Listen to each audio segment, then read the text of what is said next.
Can you guys on X confirm if X YouTube? Can you hear me? Captain Kirk, Moses, McDonald, and Mecca. Can you guys hear me on X and on YouTube? Please confirm in the comment section. I want to just confirm. Am I audible?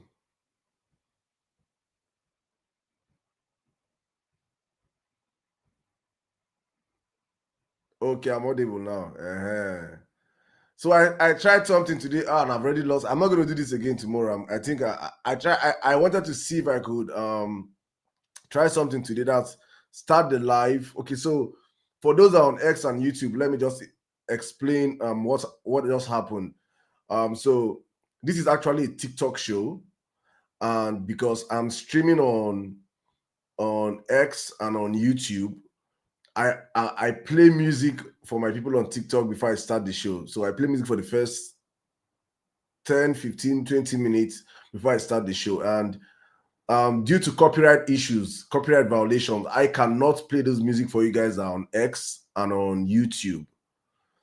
And because I'm streaming, they will just yank off the whole platform. So I can't play the music. That's why normally this show starts by 10 p.m. and you see I connect you guys on X and on YouTube probably like 10:20 or 10:30 within that period, because then I'm done playing music, right? But for today, today I felt like I wanted to see if I can bring you guys into the room. When I bring you guys into the room, then you guys just be seeing me talking to my TikTokers, but you will not listen to us for the first few minutes. Then when the show kicks off, I'll just unmute my mic. That's what I did today, so that's why you guys cannot hear me.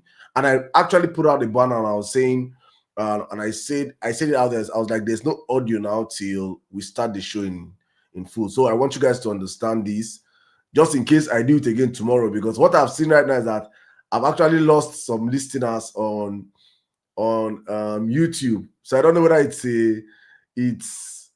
it's a positive thing for me or it's negative. I felt like doing this helps people come into the room on time before I start the show, and which it's almost a win-win situation for me. So probably tomorrow, in case you guys come again tomorrow and you don't hear yourself you don't hear anything saying the first few minutes, just understand that I'm playing music for our people on TikTok. But thank you so much, guys, for joining us. And good morning, good afternoon, good evening, my people on TikTok. I had to just clarify the air because I kept some people hanging for my great guys on TikTok, on X and YouTube, hanging for minutes, and they were wondering what is Saddam saying, talking to himself. And I've just seen so many comments. You're not audible, you're not audible, you're not audible. So I had to explain to them. But thank you so much, guys, for joining us one more time. You guys really gave me serious work today. What's happening at my TikTokers now? You guys know the drill now. Yeah. I'm not meant to be coming and be reminding us, see what we have to do. You guys already know what we have to do. And when we come out here, we have a target. It's not just Saddam's target, it is us. So people done me today. Oh. Even BBC Celebration was eating chicken wings. I don't know whether I've eaten for since today. She doesn't even know. Eh? You know what? It's not fair. Oh. Please, let's not do this thing again tomorrow, I beg. Oh, yeah, thank you so much. All right, guys, welcome again. Thank you. Please, as you know, if you're on TikTok or you're joining us for the first time, because I know what I always say this. That's why I love the TikTok algorithm, is that it pushes people to us every single day. New people come out here every single day. I see it from the interactions. I see it from the people that come up here to speak. I see it from the followership. So it's always new people coming out every day on the with the algorithm. So it's amazing. So if you're joining us for the first time on this live, we come out here every day of the week, 10 p.m. Nigerian time, and we talk about our country. That's when we talk about Nigeria, most especially Nigeria. It's like our 90% percentile of our conversations. Probably we can focus on that in 10%, but we talk about our country. And if you love political conversations, we will talk about all those things today. So if you love political conversations, you will love this show here. It's a show that it's open for everybody, irrespective of your political leaning, where you stand. Everybody's allowed to speak on this platform.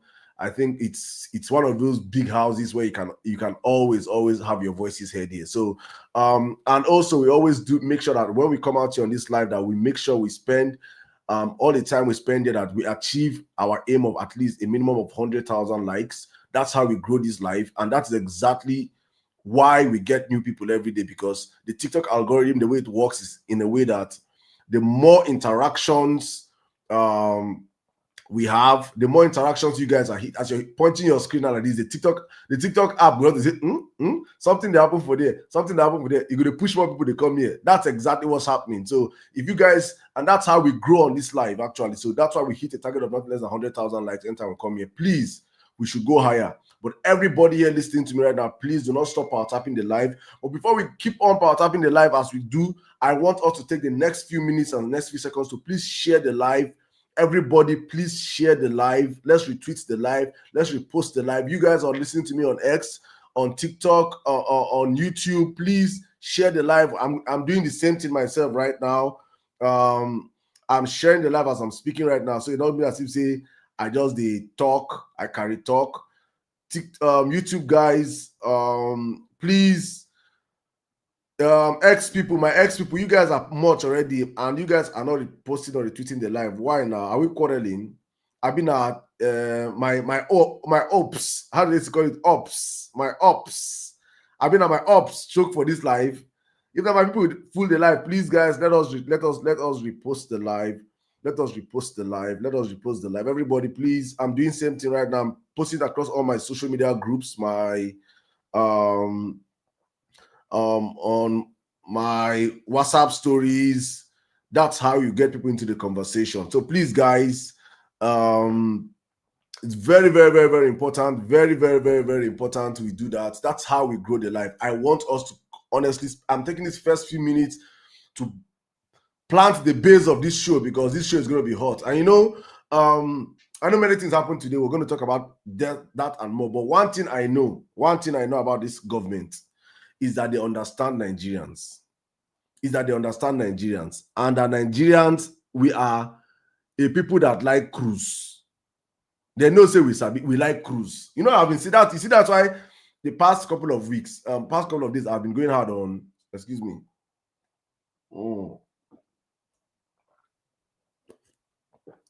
I've been going out on the opposition leaders. Why? Because for me, I feel like the sustainability of a conversation in Nigeria is dependent on the pressure that conversation have. It's dependent on the demands that conversation have.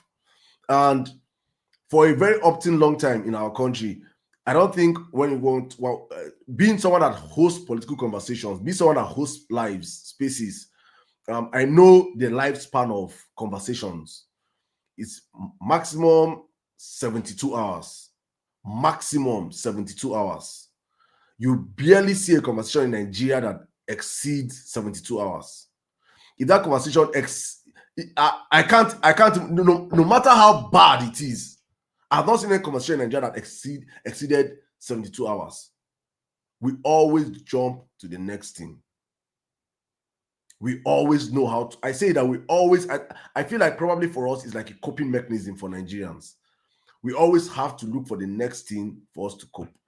And if you've been following me on my life, if you've been following me on social media, if you've been following me for as long as 2 to 3 years, in fact, the advent of violence space, one of the greatest jobs I always commend what we did was that we were that group, we're that people that always drag Nigerians back to reality, because Nigerians always like living in a utopia, but we drag them back. When the government, when they throw all these distractions, we bring people back. This is our focus. This is where we have to be. This is what we have to be talking about. That was what we were doing consistently. And honestly speaking, it really weighed down on me mentally, physically. It was a mental draining, because you will wake up in the morning and these people will serve you guys talking points. And we will forget everything that we are meant to be talking about, and we'll start focusing on it. We'll be talking about it. You will see Nigerians will open like 500 lives. Talk. What we are meant to talk about, we'll not talk about. Then we will not come on violent space and bring everybody back again. You now see people arguing, no, but we can. Then when we reset our brains again, we'll give it 24 hours, 48 hours. We will trend it. It will be trending on social media. People are talking about it. 48 hours of what we have brought people back. Our people will go back. And that I say that if you're a Christian and you read the Bible, when not even a Christian, if you're a follower of any of the Abrahamic faiths and you read the Torah, and you read how Moses, I'm using us Nigerians as Israelites, how Moses took these people out of Egypt, the Israelites out of Egypt, all the miracles that he performed, everything that he did. These people will not wait for 24 hours, 48 hours. They will start asking again. Do more. They were never satisfied. So when I get, I'm like, and I put myself and say, hey, so now what Moses say with this? Because Nigerians, we just know how to jump. We know how to run away from these issues. See right now, go and look at me. Please, go and, if you're following me on X, please just go and check whether I made any tweet on Wiki today. Just go and check. You know, people, I'm not a police person. I don't police people's thoughts. I don't police people's tweets. I don't do all these things. You know, see what I've started to do right now. Many of people have already started tweeting on this thing. Let's talk about Wiki. Let's talk about Wiki. Let's talk about Wiki. In the comment section, many of them are guilty of it. Let's talk about Wiki. You people don't understand the people you're dealing with. You don't understand the man called Bola Ahmed Tinubu. Now, Bola Ahmed Tinubu is the king of gaslighting, the king of agenda. You see that happened today? I can be certain, or I can bet that when you go back and look, say them plan them. How can we take these Nigerians off this conversation? I can be a conspiracy theorist. That's how, you know, this world needs conspiracy theorists like us to bring people back to reality. You might say, Saddam, this one is conspiracy. That army man was fervent. And some people even say, let's do giveaway for him. This is the kind of person we should do giveaway for. I was just laughing. I say people don't know people you're dealing with. You're dealing with the masters of dark arts. The people that understand that we have an attention span problem in our country. These people know Nigerians. These people know how to handle Nigerians. They know how can we change the headline topics. How can we take this conversation that have been brewing for so long? Because I've been saying it that when I say that one of the key attention and conversations that have lingered above 72 hours, which is it has broken the time record of Nigerian attention span, is the genocide happening in Nigeria currently. This is a conversation that has defied the Nigerian spirit. The Nigerian spirit is a spirit that does not allow conversations to hold beyond 72 hours. No matter how hard it is, 72 hours, it is over. We will move on.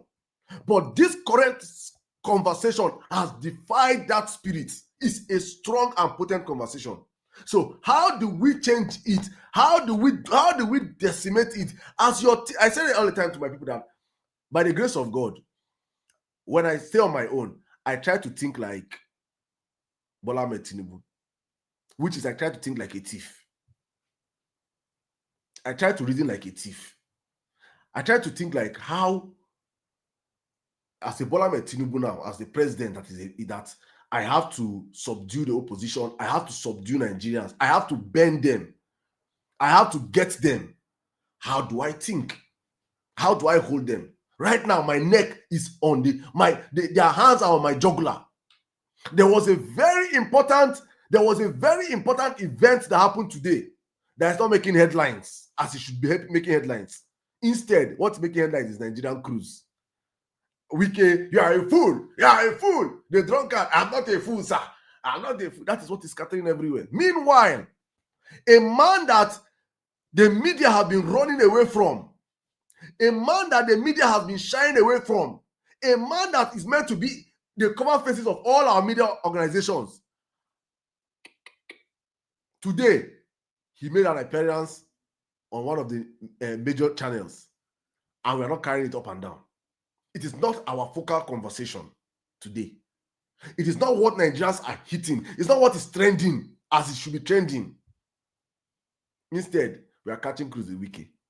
So my own is to bring you guys, is to bring all of us back. Let it be that I'm sounding conspiracy, or let it be that Salami, these are two different events that just happened. That was a stand-up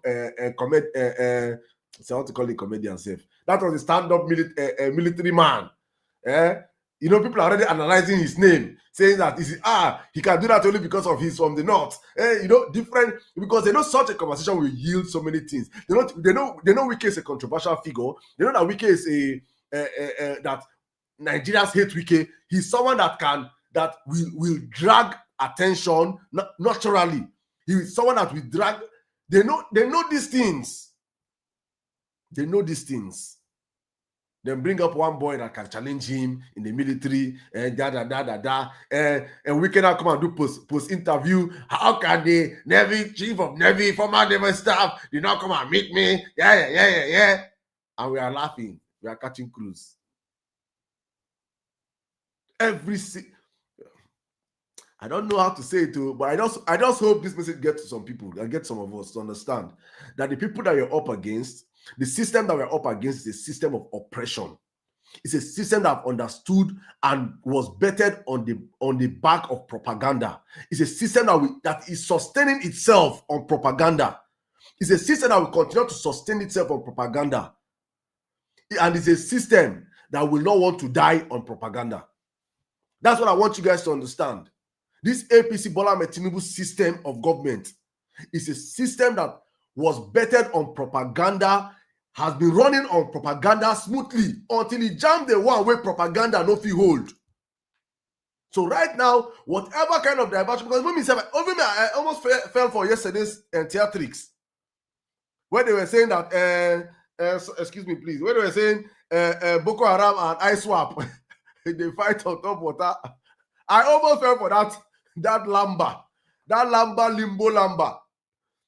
But why I did not make it so much of a topic, it's still part of what I'm saying. So I was like, whether you guys like it or you don't like it, it is still part of what we're saying, that there's an insecurity problem in Nigeria that has to be tamed. You understand? So I am happy that we are learning every day as a people. The greatest way to learn is to learn on the job. Me, I'm learning on the job also.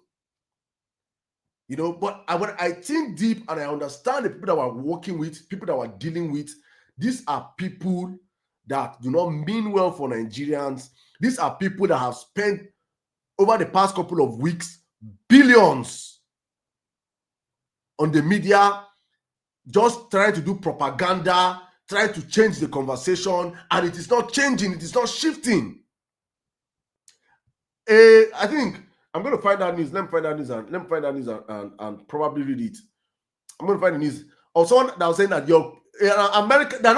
some Americans are not asking a question. They're saying, let me find that news and read it. That your president is a drug baron and your vice president is let me find the news and read it. So it's not like I'm speaking out of drug baron president. Okay, yes, exactly. Let me read it. Drug baron president and Boko Haram vice president running a country complicit in Christian genocide.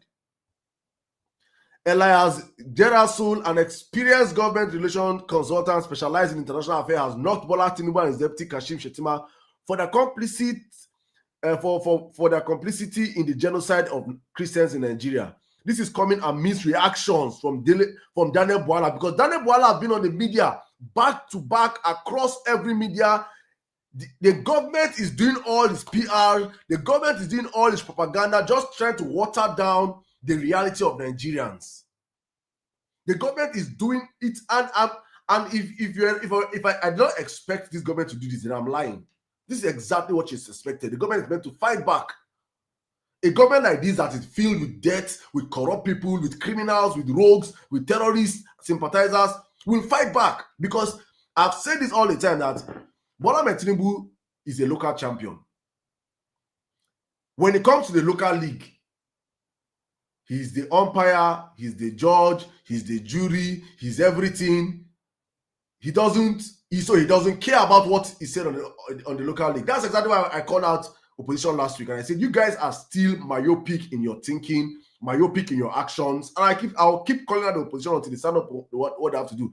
Tinubu does not send if you go on all the media organizations in Nigeria and you speak about the problem in Nigeria. Tinubu is only afraid of his image in diaspora because he already has a tainted image. Imagine the eyes of the world fixated on a criminal. One journalist will just wake up and do extra research, because you see, another thing that I find I don't want to say another thing I find as a problem with many Nigerians, opinion shapers, is the fact that they feel like what they know, other people know. What you know is what you know. What the next person is what the next person know. Yes, I expect some people to know some things, but I will not put it that they have to know, that they must know these things. No. Many people are more well-read than other people. You can be in a class of 90, going for the same lectures, the same tests, everything. And some people know more than other people because some people have invested more time to do more research, to learn. It's the same thing with journalism in the world today. Many journalists, Western journalists, do not even understand what's happening in Nigeria. So they'll get their talking points from people that they host, people that they platform, and that's how they will shape their own conversations. So many journalists that we expect to know that Nigerian government is filled with a drug dealer that was indicted in America and a terrorist sympathizer do not know these things. It is the amount of work that we do as a people that can bring this conversation mainstream. And that's why I said that it's the work, it should have been the work of the opposition to push this conversation mainstream. Because first of all, when you take this conversation mainstream, you now start seeing that the question will be redirected to why, first of all, is a man that have been convicted and forfeited money for drug-related charges in America. Why is he currently the president of Nigeria? You will see that the media conversations will change. Then they will not start asking questions. How did the man that was the governor when terrorism was rampant in Nigeria, in his state, how did the man that the person that did the Nyanya bombing in Abuja, Kabiru Sokoto, he was found in Maiduguri, Borno State Government House under Kashim Shettima in Abuja? How is he the vice president? You will now see the international media. International media will not come into a conversation that you guys don't take out to them. Or because they all have agendas. Maybe not the problem like with the payroll of this government. But if my expectation was that the opposition would have forced this conversation to go mainstream, they're not doing it. That's why we, as a people, that at least by the grace of God, we are sustaining the conversation on social media. We should not be distracted. We can catch cruise. I am a cruise man on my own. But we should always try and read between the lines and understand that any major event that is happening within this season, that is eye-catching, probably have the undertone of this government on it. I've seen some people already saying, oh, that for that military man to have questioned Wike, that means they have already signed off Wike out of government. I say, Nigerians can easily be fooled. It is easy to eat. We are a people that, that the fact that a drug dealer is really Nigeria today shows that we be jonesing people. we the Jones. Oh well, I say with the Jones. With the Jones. Honestly speaking, as people with the Jones, I'm not even capping, man. With the full hand. That giant of Africa. Yesterday night I debunked that nonsense. That I let them say the marketing Nigeria. That one concern you. We have no business being called a giant of Africa. They're supposed to call us the pennies of Africa. Now only to use our pennies, Sabi, to the fire up and down, to the bonbon like like like to the bonbon anyhow. Now the only thing we sabi. Now the only thing we sabi to the burn up and down. Up and down. We are burning from the north to the south to this and now to the carry belle. The fire up and down. Where we be giants. Any other thing that we are the least. We are the zombie generation. Oh my goodness. But that's exactly what I want us to understand, please. So please, for my people that are distracted with the whole wicked drama, please, that's not the conversation that we should be having. There's a serious insecurity problem in our country that has to end in this season.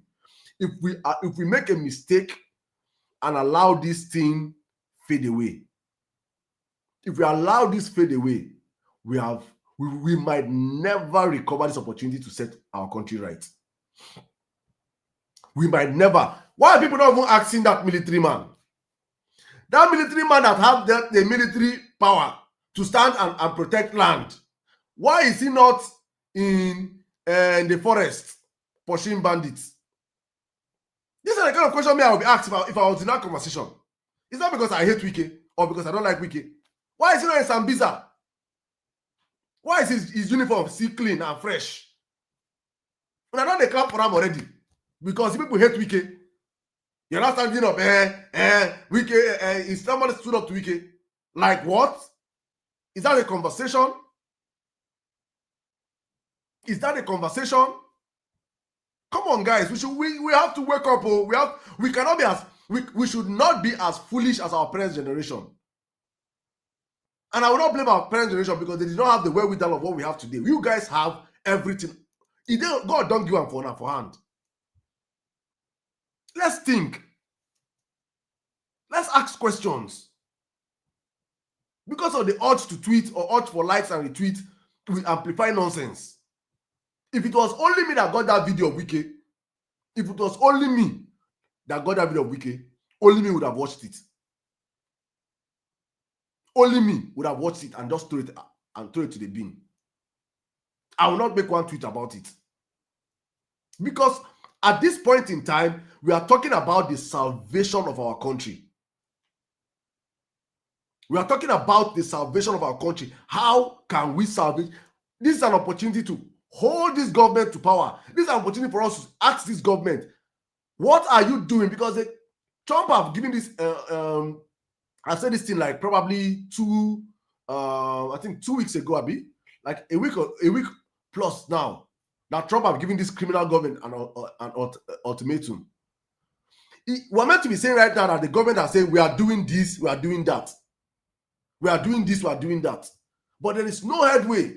They are just expecting, Tinubu is a criminal, as a crook way in be. His plan is just to hold on, Nigeria, they will all get tired and move on. That is exactly how we have always operated as a people. Tinubu have borrowed more money than everybody. We'll talk about it. Hold on, they all get tired and move on. He will go and borrow again. Hold on, they will all get tired and move on. He will go and borrow again. In fact, as of yesterday, it was reported that his target of borrowing for this year 2025, he has hit it by 60% extra. It is insane. Because they understand that Nigerians, we don't have the capacity to hold on to conversations. We don't have the capacity to question our leaders to the point where that they must listen and they will begin to act. They will never act because they believe that Nigerians are not, that we are not people that we are not people that are proactive. We are a reactive set of human beings. So they always know that they will always throw things on us and will always react to it. It is always like, if you like, be fishing in a sea for like 1,000,000 times. The same way you catch fishes is the same way you continue to catch fishes, because they want to escape the nest now. Throw that nest the next minute, it will come. You go catch up. Then it is just how they know Nigerians. We are an easy set of people to distract. We're an easy set of people to control. We're an easy set of people to divide. They understand these things. And that's why I'm here, because for me, if I say all the time, for me is, I might not necessarily be able to terraform everybody, But if I can terraform few minds to understand these semantics and how this government operates, I know that I've got, by the grace of God, I have done something. I can always sleep at night that I've been able to open some Nigerian minds to understand that when this government is playing you, know when you're being played. Today was a very huge and good day for Bola Ahmed Tinubu and his gang. The necessary pressure that we're meant to put, we're not putting it on these people. We didn't put it today. I'm not even absorbing and saying we're not doing enough. We are trying. But we are meant to be consistent in these conversations. Tinubu must curb insecurity in Nigeria, or Trump come and help us and do it. It's simple. That's the conversation. Because you see, as we are saying this now like this now, I remember when I said earlier on that the camp, his bigots, his paid bigots, they have kept them in fridge since. They cannot come out and tweet. They cannot come out and talk. They pain them, say by now, say they don't feel come out. Say Nigerians are still having meaningful conversation. Do you understand what I mean by they have turned you to be a zombie? They have been feeding on you with blood and flesh. Then all of a sudden, they start giving you milk and honey. I tell you to calm down, just calm down, just eating milk and honey for now. Milk and honey is unity for the bigots. Tell them unity, one Nigeria. This is not what they have been trained to. They are trained to be enemies of their fellow black man because of a criminal. So this is bigot set of people. They are not, these people now, they are trying to find out how can we come back to what we know how to do, what we have been trained to do. And the only way they can come back is if this conversation of genocide in Nigeria goes off the media. I'm saying this again. The moment this conversation loses steam and this government begins to feel like they're finding their foot back, the moment you see it, you will see those Trojan of bigots come back on social media. Look at how social media is free now. That's how I enjoy social media now. I'm seeing tweets. I even saw a tweet today of a lady that was in Anna, that she was in the East. She said, our southwestern sister, she said, that the conversation in the East of bigotry is fake. That shall be in the East for like 5 months. She's enjoying herself. She shall not witness any bigotry and everything. I'm seeing such tweets. I'm going on the tweets. I don't see people insulting her like before. All the people are going at Omar Ali and the rest. All those people are nowhere to be found. The online terrorists, all the online Ronu bandits, they are all quiet. You can't see them right now. Only very few of them that this issue have pressed them. They cannot survive more, so they'll come out and just do small bigotry and run back. They are not consistent like before. So for us to return to have a sane social media space, for us to have a sane country, a country that is absolved of terrorism, we have to keep this conversation going. We have to, because I know Nigerians are very bored. You see someone that come out and say, tomorrow now, you see someone that come and say, Saddam, topic again tomorrow now, insecurity. Soludo and Peter Obi, they yab themselves. You understand? Conversations that do not add or take anything out of you, that do not add anything to our country is what many people want to have. I don't understand. Division 1 and Champions League. It is crazy. But the conversation that will probably change the landscape of things in our country, we take it as boring.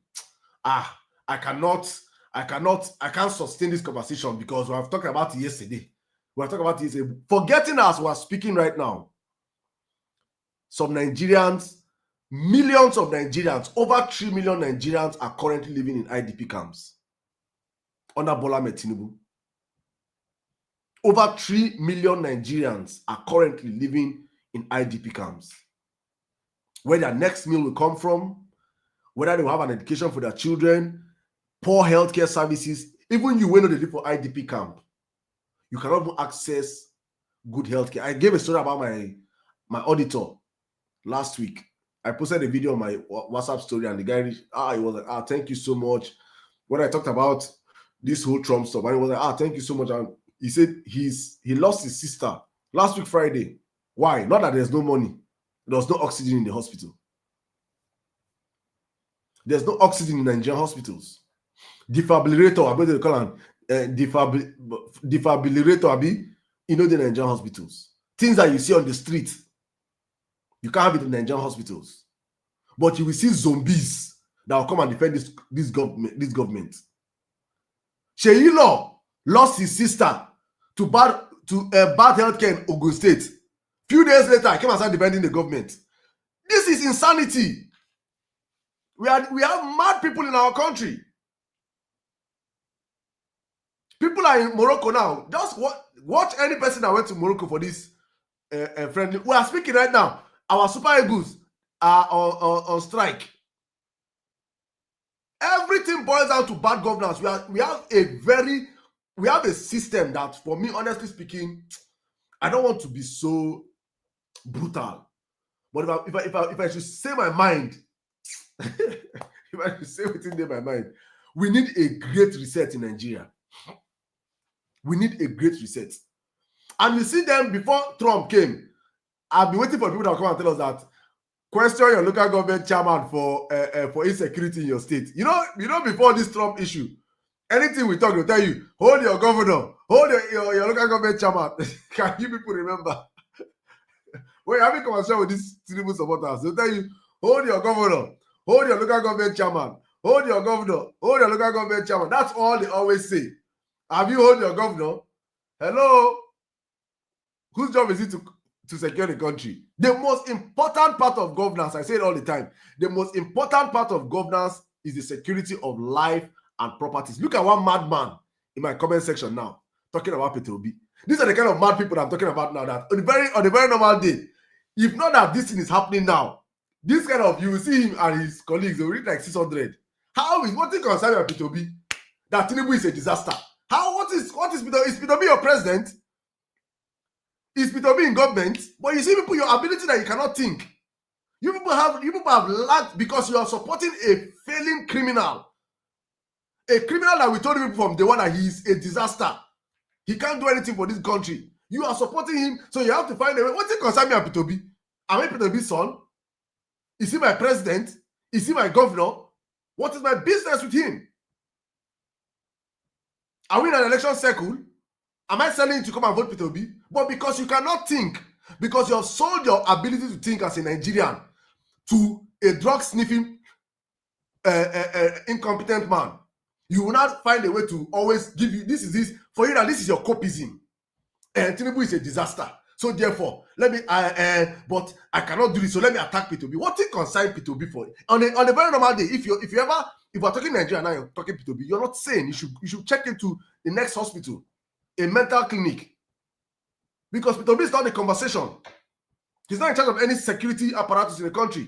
He's not in charge of any government parastatal in the country. If you cannot hold the man, the criminal, the incompetent criminal that you claim to have voted into power, if you cannot hold him accountable, shut the F up and listen to same people speak. In a penuna, you cannot call him out. I called it yesterday, I called it psychophancy of followership. Psychophancy of followership. You're a sycophant because you cannot call out your government. This man is failing you. If tomorrow, hi, Nigeria. Yesterday, some service chiefs were traveling from Lagos to Abuja. Just yesterday, 6 of them, 6 service chiefs were kidnapped. They were kidnapped yesterday. 6 were kidnapped yesterday. Service chiefs, and are demanding 100 million for the ransom. Do you understand how insane Nigeria is?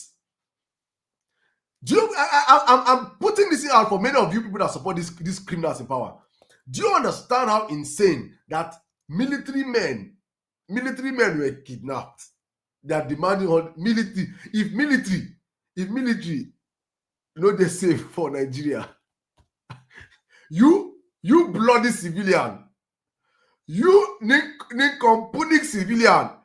Me and you, when I'm saying we don't get you, that you say if you hear one banger, if they shoot banger for in front of your door, you don't lie down for floor, they shout.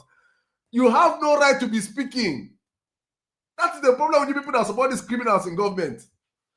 We are here opening you people. You know that when your bias have blinded you, like you've been drinking Gary since childhood, you cannot see anymore. When we tell people these things, you're going to look at like say a cruise or like banter. A military service chiefs were kidnapped in. Hi. God. I can't fathom this thing, honestly speaking. I cannot, honestly speaking, for the life of me, understand military men were kidnapped. Jesus Christ. Nigerians are not talking about it though. What Nigerians are talking about is another military man that stood up to a drunkard. What we are discussing today, what is mainstream news today, is that a military man stood up to a drunkard and say, I'm not a fool, you are a fool, I'm not a fool, you are a fool. Imagine the kind of conversation we have in our country. It is insane. Military men were kidnapped yesterday. Six of them with 100 million. Harry Potts. Harry Potts, the son of Bola Tinubu that is on my life today. What is your ransom? What is your ransom fee if they pick you up? If they pick you up tomorrow now, what is your what? What is your what? Do you ever think about all these things? If the people that are meant to protect us are not safe, are being picked up like commoners, what is the value of everyday Nigerians? What is the value of everyday Nigerians? We are not safe in our land. This is the truth. This is the bitter truth that any sin, and I say this all the time, this is when I call it psychopathy of followership. I say this all the time. If Peter Obi was president today, and with my platform, I'll be his highest critic. I'll be the most, and what is happening in Nigeria today is happening. I'll be the most vocal critic, because for me, it's about fixing Nigeria. It's about how can we fix this country? How can Nigerian travel? Yesterday, I was talking about the nightlife industry in Nigeria. I was talking about how the nightlife in every society in the world, major societies in the world, they have the nightlife and they have daytime. So there are people that operate the day economy, there are people that operate the night economy. There's no sane society that is functional that their night economy is not functional also. I dare say there's none. What we're having in Nigeria today is that our night economy is currently is in comatose. The only place probably that the night economy is still active is in the cities or in the capital areas of some states in the country, which shouldn't be so. Growing up as a kid, when you're traveling, when I was traveling from Plateau State, Jos, night bus. You enter night bus, you're going to Lagos through night bus, or Lagos, or you're going to Onitsha through night bus. There are places that you people stop in the middle of the night. You will see markets. I mean, 3 a.m. in the morning, market is going on. Mesuya is selling. They are selling, as in market is going on live. Live, as in, like, if you drive in the afternoon, if the same thing is happening, market is going on day and night. That is how you sustain a country. Today, nothing like that is happening in Nigeria anymore. Who can travel night bus in Nigeria today? Who born you? Who you? How you from? Which power you carry? Where you did? Thank you, bushmeat joints in Obolafo, in Night Mine. Oh my goodness. When we tell you people these things, it looks like we're criticizing. I don't understand how you people, oh, God help Nigeria. God just help Nigeria. God just help us to wake up. Our country is dying before our eyes. Our past is better than our present. Every other country, their past is worse than their present. We are reminiscing. Nigeria, we are in the state of reminiscing.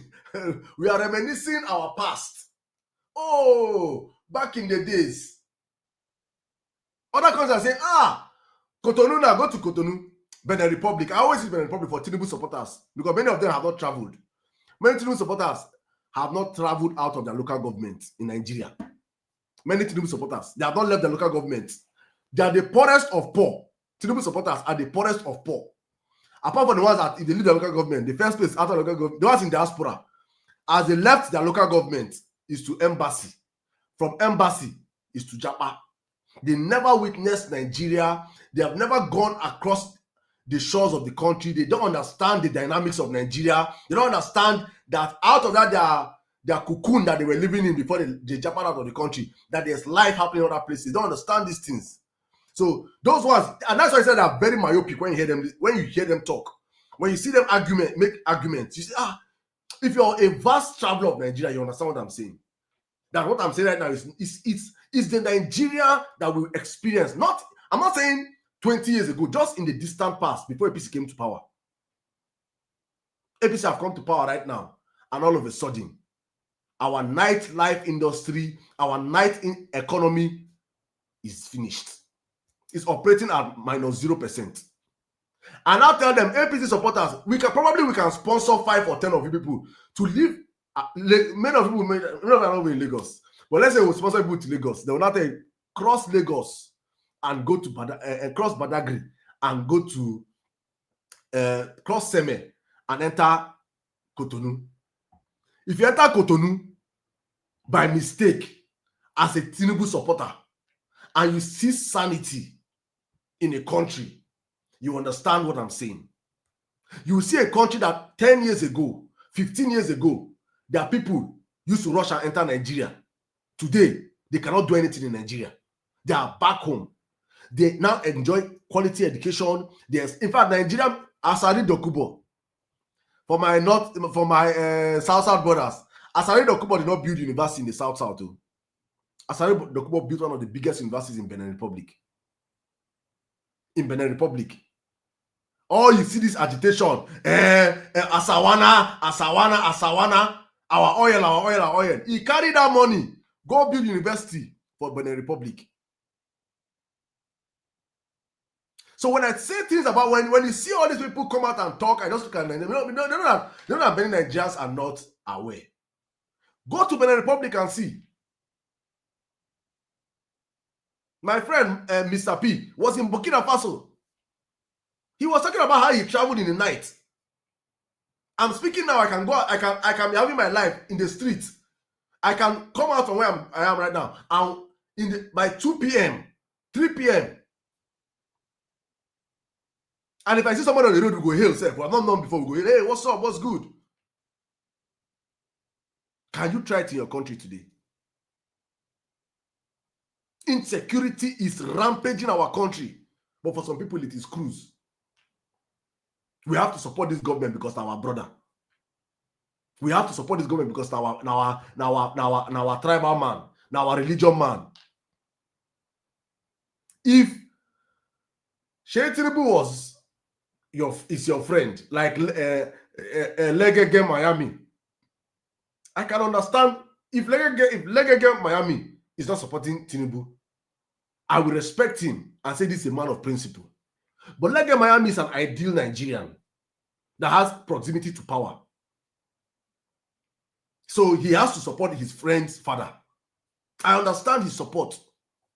But you that you're not benefiting a dime. Your parents are still in Nigeria. Probably you're in diaspora. Because I said that Tinubu supporters are the most wicked set of people you can meet. Because you're, by God's grace, especially the ones in diaspora, these ones are. If I know that you're a Tinubu supporter in diaspora, God knows I avoid you. I have many of them that I've avoided. I don't come near them. I don't find myself, because these people can poison you. They can poison you.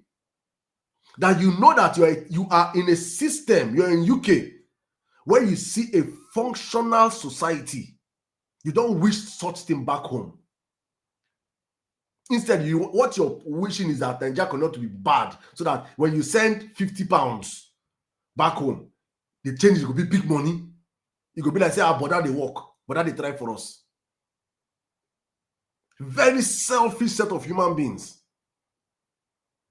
You're in the UK and there is nothing like insecurity. You are free. Apart from here, some parts where we say, nah, still us. Then they destroy things. When you look those people, we don't insecure. Now still us. they do the things for them. You witness all these things. You see all these things, and you don't wish it back for us back home. Countries that are poorer, far, far poorer than us, their citizens are benefiting from the dividends of democracy. What have you benefited? Tinubu has spent the past 2 years, he has borrowed more money than the whole president since Obasanjo till today. What have Tinubu done with all those money he has borrowed? You tell me Coastal Road. Coastal Road is not up to 20% done. So my brothers and sisters, please, I just hope you understand where we are. We have to understand what we are up against as a people. We have to understand that this conversation cannot buy. This conversation cannot end. We have to make sure that we keep this conversation at the front burner. We have to make sure that this insecurity conversation do not end, because for the life of me, I'm going to play probably 1 or 2 videos here because it's important. It's important. I keep calling us out because I say that Nigerians, if you hear me speak, you always see me, I use first person. I do not absolve myself from the Nigerian situation and act like I am all-knowing. I am immune. I am not part of it. No, because if I believe that if Nigeria is working, it is us. If Nigeria is failing, it is us. I am involved in it. I am a part of it. So I'm always calling we out. I am part of the problem. So I'm always speaking on we. So for us to understand. So even that you have the information, the knowledge, you don't feel like, I did free you. No. As we are speaking right now, many of our brothers and sisters in our country that do not have the opportunity to be on social media like us, that do not have the opportunity to cry out, are banking on us holding this fort and speaking out against the genocide in our country. There's a Christian genocide going on in Nigeria. There's also a Muslim genocide going on in Nigeria. I'm not going to come out and water down it. Unfortunately, as I've always said it is all these genocides happening. Christian genocide, Muslim genocide are being perpetrated by Islamic terrorists. So I expect my northern brothers, my Muslim brothers to be they should be the loudest in the room this period. They should be loud, speaking out and calling out their leaders, calling out the people. You see me, as I do. If you go and check my ex, all the Ronu bandits have blocked me. All the IPOBs, autopilots, and whatever people have blocked me. I don't take sides, even though I know that there are semantics that involve our problem. I learned to understand that we have to call out bad for bad. We just have to. That's the only way we can salvage our country. So for me, it is important we keep speaking out, keep calling these people out, keep this insecurity. There is, if tomorrow they come out and show you video of Tinubu twerking, real video of Tinubu twerking, please laugh, catch cruise. You can retweet it. You can make posts. Me, I will not do it, but you can make posts. You can get your likes, retweet, and get your dopamine. But do not forget the most important thing that we're having right now. We're in a season whereby the insecurity of Nigeria is being highlighted globally. And by the grace of God, many people are now in this conversation. We should not allow this conversation water down and die off like other previous conversations. Because millions of Nigerians are counting on us to be their voices today. Where I had my secondary school education from GS1 to GS3, government science school, Kuru. Today, God, that place, that's where the highest point in Nigeria is. You see the highest point of mountain. We used to climb as a child, 9 years, 10 years. I used to climb that mountain. The highest point from there. If you climb that mountain, if you see a trailer, you can use your one finger and stop a trailer. As a child, okay, you know my school, Kuru, by the express. You must know Kuru. Kuru, one of the top schools then. All of a sudden now, that whole area, those whole people, everybody see Kuru from there. You'll be seeing. God have mercy. God have mercy. From my school. There's a kaolin and lithium mining company that have been there since the 90s. I don't know who owned that company. I'm just remembering as a child, the water there have even drowned some students. They want us not to go there. I went there as a child to swim. The water nearly carry me. I ran away. Now God saved me as a kid. That whole area today, those people are living in IDPs. Every day they are being attacked. They need voices like ours to speak out for them, to cry out for them. So when I see people that have not lived this lived experience, that they read book, they write tweets, you're bringing agenda into the reality of Nigerians. I just shake head and say, I pray you never witness it. I grew up in Bukuru in Plateau State. If those are from Plateau State, you understand what I'm saying? Bukuru from Gyal. I saw a video last week. Someone posted that in Gyal, where we grew, where Gengere Gyal, where they gave birth to me, headsmen were already seen, were sighted. This is my lived experience. So I'm not speaking like from a place of privilege. I am speaking my lived experience. And there are millions of my people back home that are banking of people like me and you, that we should not allow this fire die. We should keep this conversation going. That if there's any man that deserves airplay today in Nigeria, I schooled in VOM. I finished my secondary school in VOM, CSJ. I'm a VOBA. I don't know, do you go to NBRI? Is it NBRI or St. Joseph? I went to St. Joseph's, yeah. St. Joseph's College, VOM. That's why I finished. That's from my SS1 to SS3. BBC, what's happening now?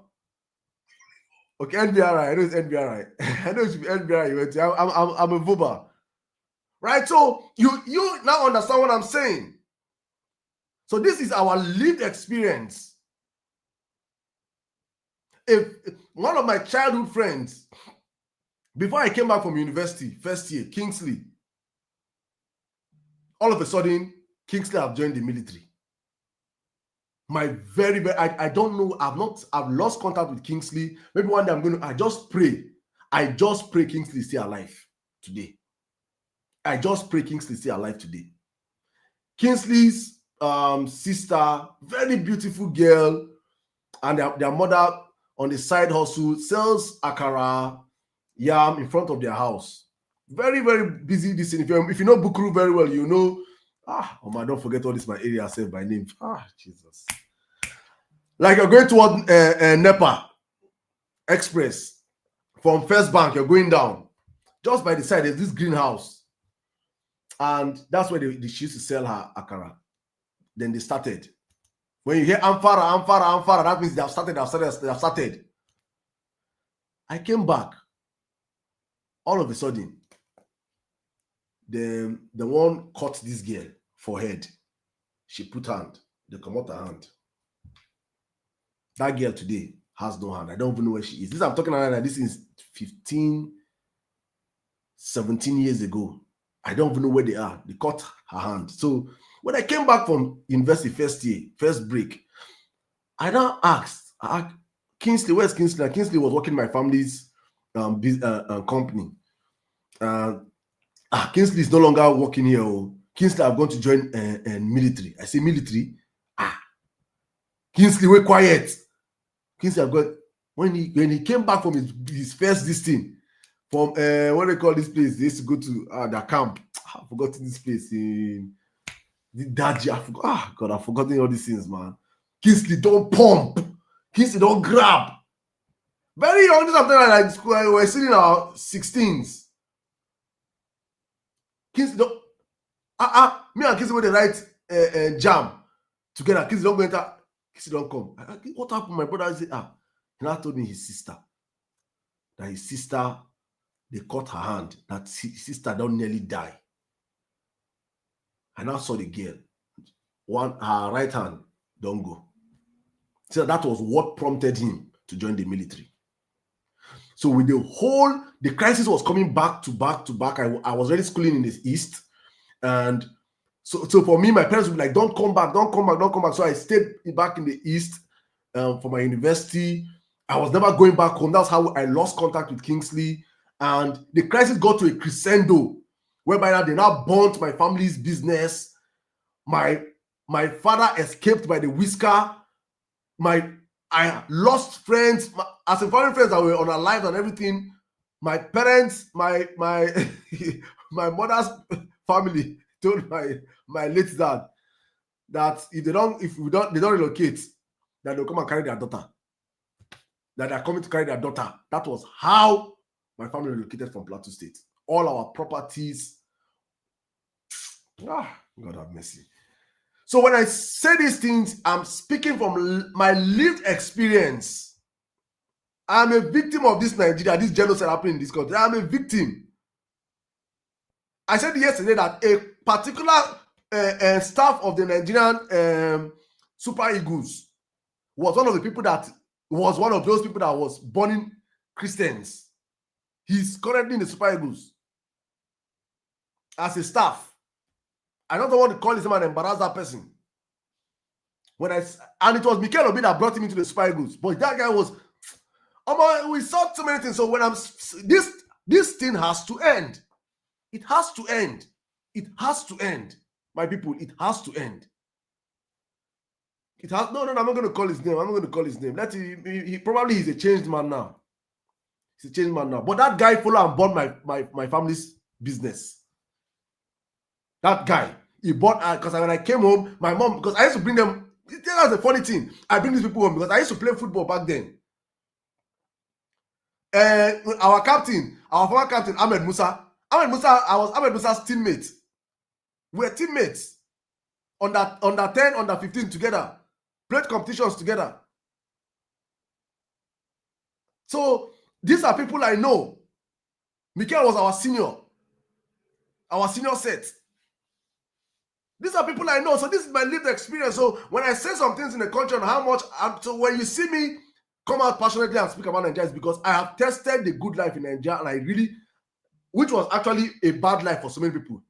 And I really want us to get back to a time whereby when Nigeria had sanity. But with the current set of government, we cannot get back there. Division B. Hey, Giacomo. Division B field, yes.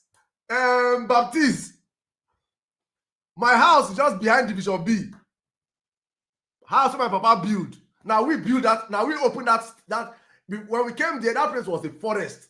We were the second people to build on that place. My family was the second family to build. The first person was an Edo man, former First Bank chairman. We were the second people to build in that place, to open that place. Now we opened up the back of Division B. So this is my lived experience. I witnessed this. People that I brought home as footballers and the rest of them, when crisis starts, now then go to burn our properties. So we have to reorientate ourselves. We have to keep talking about these things because the truth of the matter is that it is worse than it is today. Whatever I'm saying now, then they didn't have chance for AK-47 and the rest. They didn't have chance for ammunition. They didn't have these ammunitions then.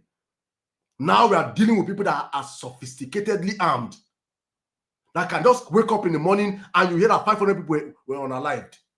We have to keep speaking up for these people. It should be a national discourse. There should be no conversation in this season, no matter because APC will throw it. APC are the kings of distractions. You will see tomorrow they might say in the general meeting with video, in the general meeting, Wike slap one minister. Or Tinubu came out and slapped one person. They will bring up stories to distract us. You saw Tunde not post today. Just to confirm what I'm saying. Tunde not posted today. He said that there were people that these big men are calling him to stop posting about the things in Nigeria. So you guys understand, because they understand that our attention has to be diverted from our reality. And if we lose this opportunity to help our brothers and sisters that do not have a voice to speak, we have failed our country. Welcome to the show, guys. Let me open up the floor for our people to react. Thank you so much. Where do I even start from? Let me start with my sister, Jaja. Jaja is always the first to come out here. Meanwhile, guys, please, if you're joining us for the first time here, this is the Emir Sirdam show. We come out here every day of the week, Monday to Thursdays, 10 p.m. Nigerian time. I will just talk about our country, issues that were going on, mostly trending issues as the case may be. But in this season, we are fixated on the insecurity in Nigeria, vis-a-vis the genocide. And I'm asking a question: the genocide, is it real or is it propaganda? Let's have that conversation today. If you're on X listening to me, please repost the live. Thank you so much as you repost the live. Thank you so much as you repost the live, guys. Please share the live if you're on YouTube. If you are on TikTok, share the live, and please power tap. That's how we grow this live. Let's power tap the live. We have a mandate of not less than 100,000 likes anytime we come out here. That's how we grow this live. So please, guys, power tap the live. Let's keep the conversation going. I'm bringing my sister right now. Jaja, how are you doing? Good evening.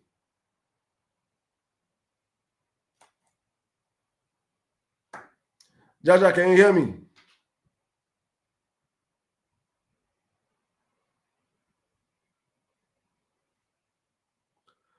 All right, Peter Obi last one said, Uncle Saddam, there's a Christian genocide in Nigeria. No one can deny this fact. We can all agree that the US are taking advantage of the situation. The US are taking advantage of the situation is because we have allowed a situation persist. I gave the analogy yesterday, and I said, if a man, a potent man that you are, refuse to impregnate your wife, and the woman wants to give birth to a child, and she's crying, impregnate me, and you refuse, and another man that is stronger than you, a Ned Woko comes and beat her and say, please, if he's not impregnating you, I want to impregnate you, and I will take care of the child. And she's telling you, if you don't impregnate me, and Ned Woko come and tell you that, Ogasa, I'm giving you time to impregnate that girl. If you don't impregnate that woman, I'll take her from you. It is incumbent on you to what? Impregnate that girl, or Ned Woko comes and take her from you. Whether we like it or not, it is this. See, there are some things that I've come to terms with as a human being, is that there's a food chain. If you're not on the table, you're underneath the table. When it comes to global issues, we are not on the table. We are underneath the table as Nigerians, whether you like it or not. So there are some people that pontify and feel like they're all righteous, or like, oh, Nigerians. That's why I wouldn't absorb myself from the fact that I know that Nigerians were not yet ready to save ourselves. We are on the table. If we are underneath the table, if we are on the table, it's because they want to eat us. Anytime you hear Nigerians on the table, it's because they want to eat us. So for us to be off the table, it is incumbent on us to walk out from the table. The reason why we're on the table today is because of insecurity. If Bola Ahmed Tinubu tomorrow flushes out these terrorists, ends insecurity in Nigeria, let us hear in the news that 200,000 terrorists from the southeast to the south, to the northeast, to the northwest, to the north center, to the southwest, every part of this country, 200,000 terrorists have been eliminated. And over 10,000 of their sponsors have been captured. If we hear that as news, my brothers and sisters, if America said they want to come, it is we that are going to start fighting. We no come. Even though we know Tinubu is a disaster. But you cannot be telling people that are crying that they should not cry. It is insane. So please, my brother, Peter B. Lasbon, there is any advantage America is taking advantage of, any situation are taking advantage, it is us that have created that scenario for them to do it. Unfortunately, they are our big brothers, whether we like it or not. That is the unfortunate truth. Let me open up the floor. Jaja, if you can speak, let me run to Mikey. Mikey, please welcome my brother. Take the floor for me.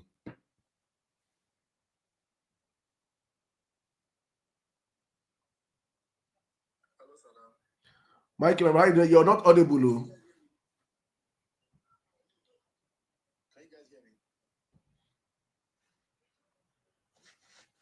Can you hear me? Very faint. How about now? Very faint. Is it me? Okay, yeah, go on. You can hear me loud and clear? Yeah. No, I reduced the volume of my phone. No, go on. Okay. It's been today I've had a lot of laugh today. I'm not even gonna lie. Yeah, it's been a funny day. I went out and I just saw all that was going on. I'll come back to that in a minute. But I quite agree with a whole lot of stuff you've talked about the APC people trying to spin narratives and try to distract Nigerian, their usual distraction tactics that they use to distract the people, and because they know that we have very low attention span, Nigerian consume content at a crazy rate. So we're looking for the next funny stuff, the next story, the next big thing, the next small thing. And thank God for, or should I say it's unfortunate that we have the kind of government and power today that knows how to milk those situations. And so they will give you the content and then they distract you and then we move on to the next topic. Wow. Just like you rightly said, despite all those things that is going on right now, I think we owe it on ourselves and the people to continually put the real issue on the front burner. Yes, people can be distracted. You see, in a country where education is being put under the bus, it's been relegated by the day. You should expect that the reaction of the people will be like this. Look, Nigerians are going through a lot emotionally. A lot of people in that country are not even sane anymore.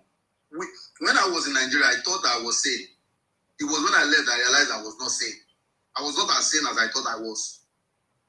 Because when a country has beaten you down so much, something else becomes your new reality. You just kind of like accept, a whole lot of things that you thought were normal. You create a new normal.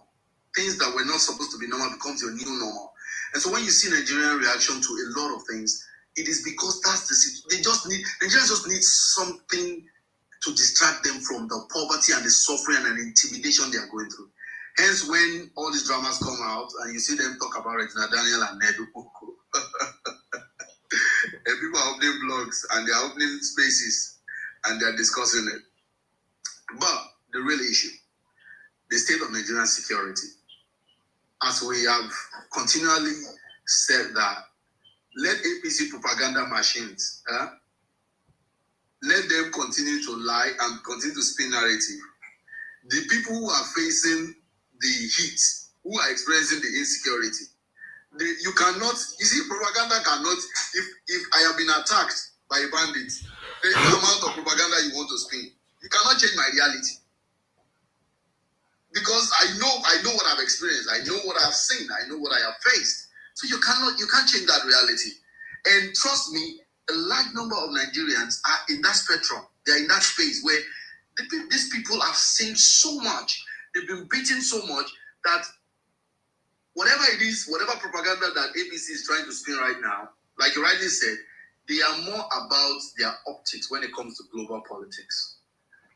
How the world sees them, how the nation sees them. And we have a president that is doing everything to be legitimate.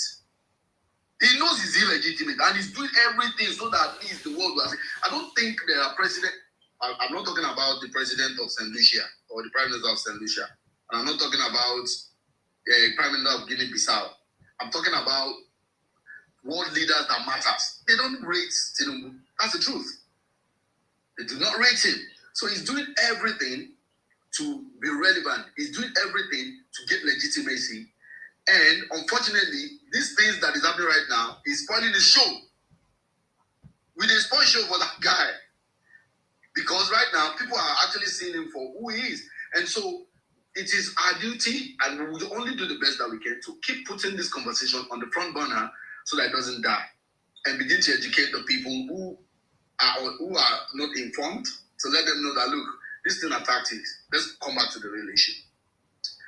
As we were talking, you talked about African country, or neighboring countries and all that. And I think people don't know how bad it was. I'm going to share a story with you. I used to manage a multimedia company, a massive one of the biggest in Nigeria. And I remembered in sometime whether 2015, 2014, 2015, because then I used to travel a lot to most African countries. And this particular one, this was personal experience. We went for Yayi Boni. I don't know if anybody knows Yayi Boni. He was the former president of Benin Republic. When he was doing his campaign, then he wasn't the president. It was about coming in as a president. So my company was hired as a multimedia company to run his campaign this thing. So we were moving from one state of Benin Republic to the other. What we were going to, so just the same way we have the West, South in Nigeria, they also have the same in the North, in Benin Republic. And there is a place, the northern part from Benin, Cotonou town, to that place is called Parakou. For people who know Benin Republic very well. Parakou is like the northern part, the extreme north of Benin Republic, where most people you see there are Fulani people and all that. We had to drive by road, and it was a 9 hours drive from Cotonou. We went by road. We've gone for the campaign, and then we were coming back. The truck, so we had this massive truck that we normally use to move our equipment. The truck broke down, and one of the wheels busted on the road. So it was me, one of the guys, and the driver in the truck. And so they said the path for that truck, they can't see it in Benin Republic, so they had to go back to Nigeria. So the two of them went back to Nigeria. The driver said he's not going to stay. That he has stuff he needs to do in Nigeria the next day, that he has to go back. So they left me alone on the road, the northern back to Benin Republic. And it was a very isolated road, just maybe like one small village on the side where people just hang out. People who are coming from the farm just comes there, and then they just chill, drink palm wine with bushmeat, and they just go. I was in that place for 4 days, Sirdam, alone, with equipment that is worth over 200 million as at 2015. And I was sleeping in that place. I was not, I didn't feel any form of, it just felt peaceful and safe. No fear, no nothing. People would drive by and they would just go, and I'm like, when I talk about, when people who don't know how bad Nigeria has become, what this government, what they have done to that country, they don't understand, and they come and defend rubbish. And I was there for 4 days, day and night. I was sleeping in the truck. I would come out, I would go to those, sometimes all I had to eat was to go to that local hut where the farmers come and eat, and I would just eat their bushmeat and all that. That's what I was living on for 4 days.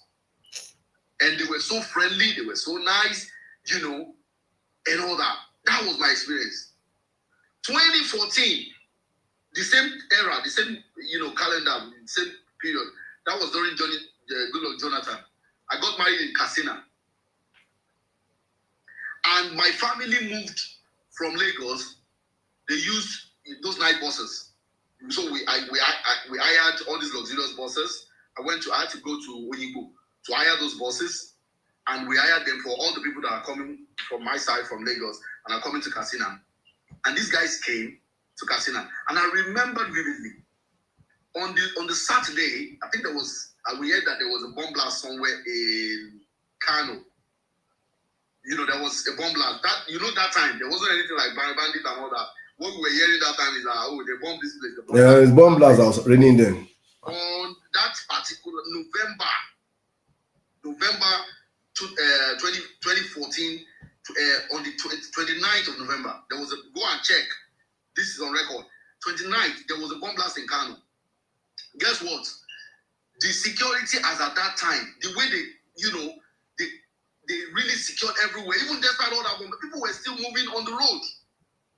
The people that came with me to Katsina, they still went back through the same night bus back to Lagos, and they go back to Lagos after the wedding.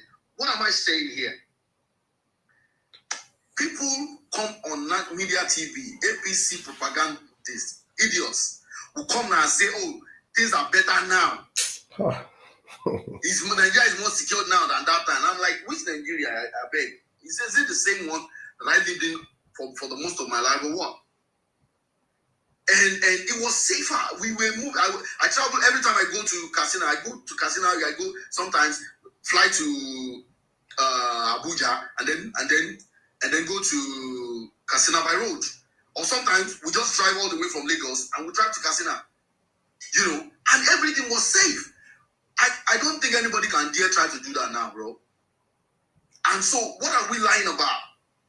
Why are we deceiving ourselves? So if people don't understand how bad things have gotten, we need to keep reminding them. Let the propaganda machine be lying to the people. We will continue to speak the truth. And at the end of the day, truth always prevails. I'm going to wrap up with this. You were talking about weekend distraction and all that. It was comic relief for me today, and I laughed. But while we are laughing, sometimes there are always lessons to learn. In as much as you might be right to have said that, that was all a gameplay, it was all a script and all that. No, don't get me wrong, Miki. I'm not saying it was a gameplay. I'm saying there's a possibility that it was a gameplay. It could be, yeah. Exactly. Yeah, it could be. You see, with APC, bro, I'm not going to lie to you. With APC, they don't deal with me. I cannot trust them. Anything can happen. I know they... But I'm saying that even if it was that, it was a bad script. I rated them. If I wanted to write a script like that, I would do better than that. You read APC brain before? No, say that they say man, a master strategy. No, yes, master strategy for rigging now. What be No. That man put Lagos. Now why you think talk like that? You take the Atlantic. So, and I'm looking at it, and I'm like, there is something that is common, and we need to address it. And this is the generation that should speak to it. It is the effrontery and the audacity of public officers to think that they can talk down on anybody. And I don't care who that officer is. Dave Umahi did the same thing. This guy does the same thing. Most of all these ministers, they come on national TV, on the road and everywhere, and they talk as if they are going, shut up, when I'm talking, you don't talk. And I'm like, wait, what makes them think that you can treat people like that? Where are our values? And as bad as it looks, they don't understand that even as we are talking about it and we're laughing, the international community they're not finding it funny, my brother. The eyes of the world is in Nigeria. Everything that is happening, these people are saying it. And whether they like it or not, that was a bad script.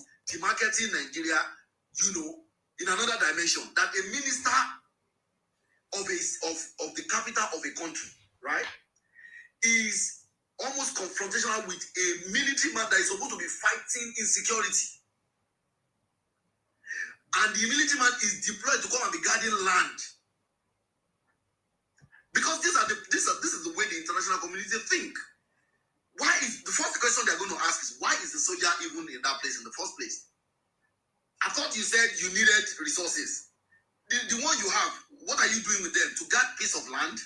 Really? And we think that Peter Obi and Obedient are the one demarketing Nigeria. You guys must be mad. You must be crazy to think that to think that everybody thinks like all those Agbado boys. There are people who have sense. The international community can analyze and they can break down things. So it doesn't look good at all. And in as much as we want to laugh about it, my brother, I think we need to. It is high time we also need to put all these public officials in their check, whether not script or not the script. It is that madness needs to stop. Now, my tax money, they pay your salary. You cannot come and be talking and be saying, I went to school. When they call me, you are not here. What? When I was in school, all that rubbish talk. When I graduated, they never born you. If it was if we can stand in front of Mark Zuckerberg, can he say that? He would to back out. Can he say that he will stand in front of Mark Zuckerberg and say, when I finish university, they never born? Who you be? Other than politics, let's remove politics from your life. Who are you? I rate that soldier past me wicked. At least he's in an honest career or an honest, profession. He signed up for the military. He could have gone anywhere and he could have gotten shot. He could have given his life for the country. Wike, take politics away from Wike. He's a failed lawyer. He's a failed lawyer. What is the name of Wike's law firm? Very soon, you can see our skit makers go begin to do. Are you a fool? Yeah, a fool. You go begin. Yeah, Nigerians are context now. So, my brother, true to what you've said, I agree with you in a lot of ways that we must not allow all these shenanigans to, drive away the real conversation. And we must not stop. I still go see the call out opposition till tomorrow. Opposition needs to find their voices and they need to take advantage of the moment. Nigeria needs to be secured. I saw the video you did when you were talking about the pastor and the military and the picture you posted, and I was just and I'm saying that I made that video last week. After that our show, I made that video last week. Yeah, but I didn't post it. I don't feel like I didn't want to post it. Then I was like, it was today. I was like, let me just post that video. And it's good. It's good that you posted it because it should be a calling point for all our southern celebrity pastors. Because look, that guy, because he stood for the truth. The truth he stood for is paying off now. He's paying off. Because when APC don't like him, but they don't get choice. The Bible says that when a man's way pleases the Lord, he will even make his enemy to be at peace with him. So APC now, they don't have a choice. They have to guard that man's life. Yes. God used the enemy to protect him. All right, Mickey. So it speaks volume to all our other pastors who are celebrity pastors who are speaking rubbish. And I'm saying, in as much as God has decided to reward that pastor for speaking out and standing on the truth, you see all these other guys, their day of reckoning will soon come. Thank you. And they tell you. Yeah, Mickey, stay with me. I'll circle back to you. Thank you, my brother. Yeah, on that I dropped the mic. Thank you very much. Thank you. I'll play one of their videos today. Many of our pastors were even victims. But let's go on. Silver Lifestyle. Silver Lifestyle, can you hear me? Hello. Good evening. Good evening. Sorry, you're hungry to talk. Sorry, yeah. Welcome. Okay, yeah, thank you. My name is Silva. What I want to say is that, with all this constant talk, we're talking every day. What I feel like as Nigerians, is it not time we as Nigerians sit down, together and make a real, proper, concrete plan, a blueprint that we can actually follow through to find the solution to Nigeria? Because every day everybody's coming online, we're complaining, talking. What is the real solution? What is the way forward? It's not just to talk. Yes, we complain today, we say this, yeah. So what concrete plan are we going to take? Because the reason why I'm saying this is that we as Nigerians living in Nigeria and everyone living outside, we know the situation on ground. Forget what the media says, whatever APC and the leaders come online to lie about and say, this is not happening. We know what is happening. The problem right now is that if we are expecting change from the government, we are wasting our time. Let's just be truthful with ourselves. Because first of all, we do not have a legitimate president on board. It doesn't matter if he's elected, if we know how he got there. So when you have someone who has a blemished reputation, someone that is purported to have been an ex-convict, first of all, that's number one. In any sane country, we should not even have a person like that with all of that.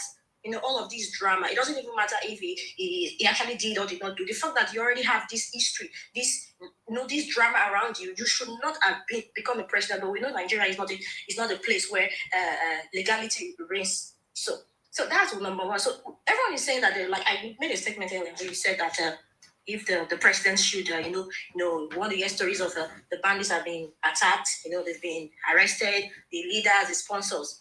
But I don't know if you saw a video. If you know this lady called Aja Mohammed, do you know this lady? She was an APC chieftain. Yeah. Yeah. There's a video she's made. It's on the internet. It's everywhere. She said she met the president and she was talking about this banditry, this terrorism. And the president told her that if I stop insecurity, they will kill me.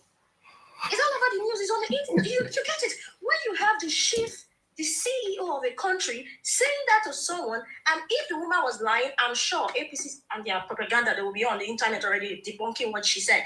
And this woman, she's not a small woman. Everybody, she's very respected. This is what she said on live TV.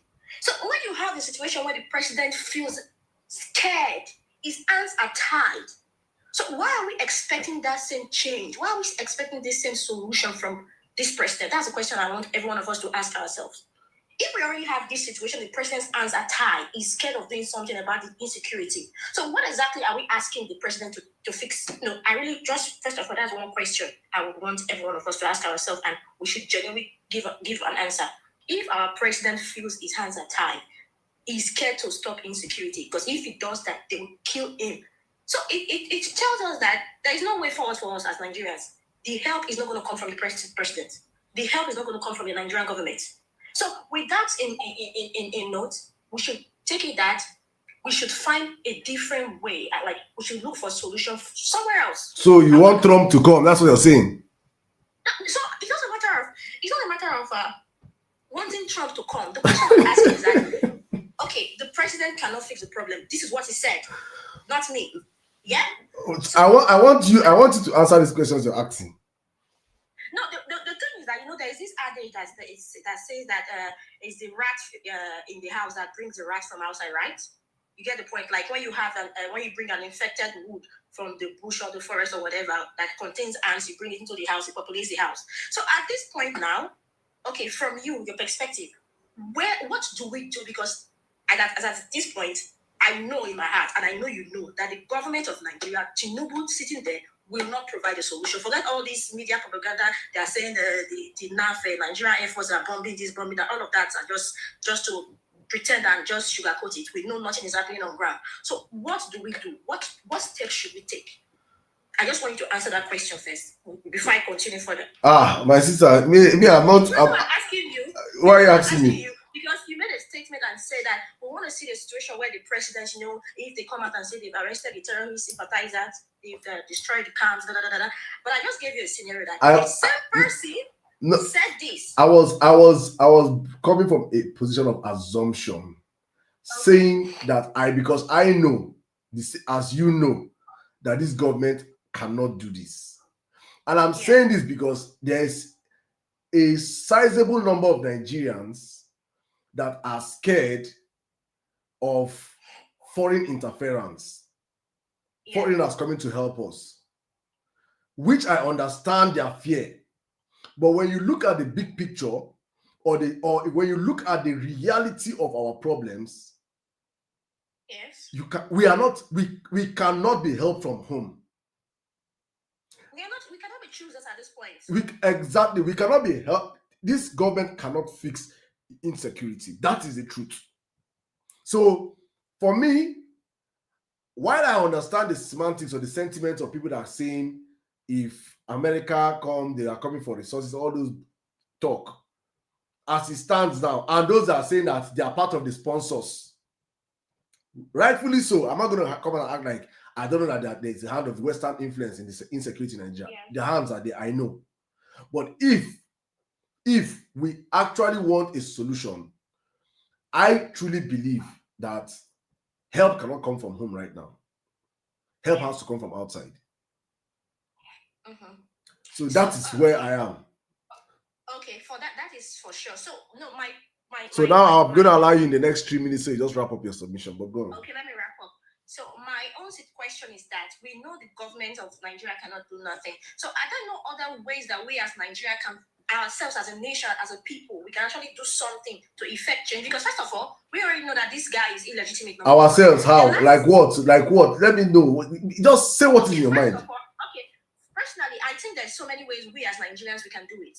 We really need to put pressure on the international communities, because in as much as we say we need help, the international communities, these countries are also complicit, because a situation where you have these people in power, they are known to be terrorist sympathizers, they are corrupt, and yet you let these people come to your country, come to Europe, come to America, they buy house, they have children, they have company, they have businesses, they are living freely in these countries. I think we as Nigeria, there's a way we can put pressures on international communities like the EU, like of course the US is already intervening, like the EU, all of these countries. So first of all, if these people, their clips have been clipped, their wings have been clipped, all of their assets. You see what happened with Ukraine and Russia? Freeze their assets, make sure that they don't send their kids abroad. They are not able to do all this. How do we go about petitions? Of course, we as Nigerians, we should come out massively petition. Those of us that are abroad, if it's me sending emails, sending letters to your, depending on the country you are, if it's you're in EU, wherever you are, send letter massively. We need to put like serious pressure. That's number one. And number two, we all know, I don't know, during Buhari period, we know this guy Issa Patani. This guy is a well-known terrorist sympathizer. He was one of the first people who had dealings with Boko Haram. And yet, this is a guy that became the defense minister in Buhari's season. So, in a country where you have someone who is a terrorist sympathizer, everybody knows that this person is affiliated with these people. And yet, you made them number one man in a country as a defense person. And this same guy was traveling all over the world representing Nigeria, and these other countries knew that this person is affiliated with all of this. So I'm saying that it's not just saying, because we keep saying Tinubu to find a solution, but it's not going to do anything. That's just the thing. So I just feel like those of us that are maybe in diaspora, in our own way, massively, if it means for us to form some sort of a cell or whatever groups, we need to individually or as a collective put pressure on all these nations. Like, if we have a list of, because first of all, I just named Patani, even this other guy, Rufai, Sanusi, all of these people, they've made statements that actually implicates them, that these people are sympathizers. For me, if you are a sympathizer of terrorism, Gumi, we know Gumi, that Sheikh Gumi, if you are a sympathizer of terrorism, you are a terrorist to me. So I feel like all of these people, we know them. This is not some secret thing. They say things on the internet, on TV, is public knowledge. So I think we as Nigerians, probably in the diaspora, and those of us inside Nigeria, these are little ways that we can actually facilitate and make change. So I think that's just what I want to Thank you, my sister. Thank you. For giving me the opportunity to express myself. Thank you very much. Thank you. You spoke well. I'm not even going to lie. You spoke well. I think that should be the next phase of the conversation. Most importantly, I think conversations, especially in Nigeria, we don't have enough conversations. People think we talk. We don't talk. We are meant to have more conversations. It's in the consistency of our conversations that will bring out probabilities of solutions for us to be able to fix it within our own power, what we can do. Because I sit down here and I'm wondering now, what can I do? What can we do? And you are now giving us good. You've brought some very, very, very good ideas, right? And I think that we should, if implemented, with the pressure from international scene, because honestly speaking, I know that APC, if there's anything they hate, is international. The international bodies limelight on top of them. They hate it. They only that they just let them cage us in Nigeria. Local media, let us be insulting them every day on Twitter. They don't have a problem. The moment they see themselves on international media, they begin to fidget. So I think that international pressure is very, very important also. And probably as we keep having these conversations in the coming weeks, I know that my friend in America with his group, they are planning a protest on December 1st in Washington, D.C. Sorry, Sirdam. This is Feji. Sorry to those that came before me. I'm sorry. Feji, no. I really apologize. Just quick second. When I heard her speak. Please come in. Yeah. So she said, so there's a protest coming up on the 1st of December. If you live in the United States, regardless of where you are, please endeavor to make it to that protest ground. It's going to be happening on the Capitol Hill in Washington, D.C. Please, I beg you, Nigerians, this is an opportunity to have our voices heard very loud. I beg you, wherever you are, find the time to make it. As I was listening to her, I said, no, I have to quickly come up and say this, especially if you live in the United States. Don't sit on the fence. This is not the time to sit on the fence. Create your own banner and bring it. All the names that she just mentioned, if that's what you want to do, create it, let it be very clear and evident. That's all I came to say, Emir Sirdam. Thank you very much for the time. And thank you to those who came before me. I appreciate your patience. Thank you very much, my sister. Please stay with us. So please, I still want to hear you speak much later. Thank you very much. You know, I was about saying also the same thing, but also please, those that are in other parts of the world, in Britain, and I don't know. I'll have to talk to Mami Bolanle. She's always one putting her life in the front burner for such things. Let's see what we can do in Britain also. If you're in Europe, part of Europe, please also your countries. This is the time to speak up. Let us start staging this protest. Let us start. This is what the Kenyans did also when there are people. That is how you show solidarity. That is how when we bring this thing out there, we find out how we can mix up with the local medias in our countries, in diaspora. That should be the power of why we're in diaspora, not just sending money back home. That should be one of our strong forces, using the opportunities we have in diaspora. Nobody's going to come and arrest you in protesting in diaspora. Nobody's going to arrest you. Nobody's going to come and stop you. There's no SARS. So please, I think it's very, very important. If you're in America, please try and save that date, December 1st. There's going to be a protest. Britain, we have to plan something. If you're in Europe, plan something. If you're in Asia, plan something. Every part of diaspora, that is, and when you're doing it, be flooding it on social media. That's how APC took out Jonathan, bring back our girls. Everybody was crying, bring back our. There is no how by now, if we're about our opposition leaders, the Jones. I'm not even capping. I know, and they'll say, yes, we know that the Bring Back Our Girls campaign, it was well orchestrated from America. We know, yes. But still, opposition did show workings. We suppose on ginger to the point right now. The only person want to cry for us, Nicki Minaj. We supposed to make enough noise, social media everywhere. Where we say by now, all these superstars will not be talking about Nigerian genocide as they are crying for Palestine. More Nigerians have been unalived in Nigeria than people have been unalived in Palestine since this thing have been happening. You see people that are not even from Palestine. I don't even know where Palestine is on the map. Their flag is Palestine flag. Nigerian lives also matter. So it's very, very important we also scream at the top of our voices for our people. Very important. Thank you, my sister Silva. Thank you. So don't just talk we're doing here. God bless you for that solution. Let's go on. Realistic in nature. Emir Sirdam, good morning from here. I always have a short time to speak, so there's something I want to tell that you asked that our brother who faced us, and this our sister. You asked what is the solution? I will say the solution is allowing Trump to come. I am solidly behind that notion, that action. Do you know why? This issue of this narrative that America is taking advantage of it, I really don't like that. Salam, really, I really don't like that kind of narrative people always bring in. This is the problem we Nigerians are facing. This is what we are facing. And really, you have said it all. The problem will not be solved within. It must be people from outside who don't know anybody, who don't know the Fulani, who don't know the Igbos, who don't know the Yoruba, the Edo, the Efik.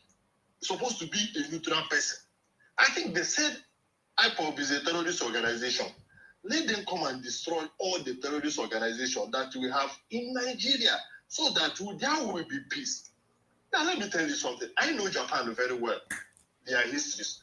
During the Second World War, America, after their defeat, what America told them? They cannot develop any sophisticated weapon alone without joint. It is written on that. That's why Japan cannot produce nuclear weapon on themselves. You know what America did? America gave them safety. America gave them the assurance that nobody will attack you and you will keep quiet. That is why they are stationed 3 bases here. The same in Korea. America is there, and as I'm telling you, monitoring North Korea. The same in South Korea.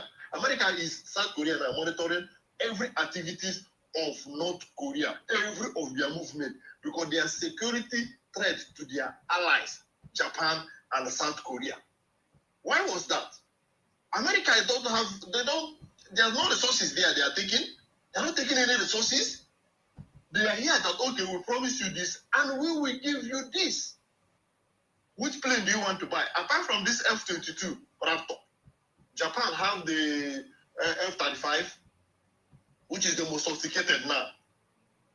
Anything they want, they get. You see all these things our politicians, they think America don't know what is happening. America have a drone called the Global Hawk. It can fly on air 1 week without touching down. It can monitor everything that is. You see all these things they are saying, well, this one, they will come and bomb innocent people. America know what is going on. They know what is happening. So all this issue of they're going to bomb this, they're coming for their resources. Japan don't have any resources, they are here. Korea don't have any resources, they are here. They are helping them. They are securing them. All right. Hi, mother. So, sorry, someone interrupted me. So the issue is that what we have to do now, Saddam, we should allow Trump. Let us continue to push it until it happens. I know that the security you are facing in Nigeria, I am telling you the truth. Sometimes I'm scared to go home.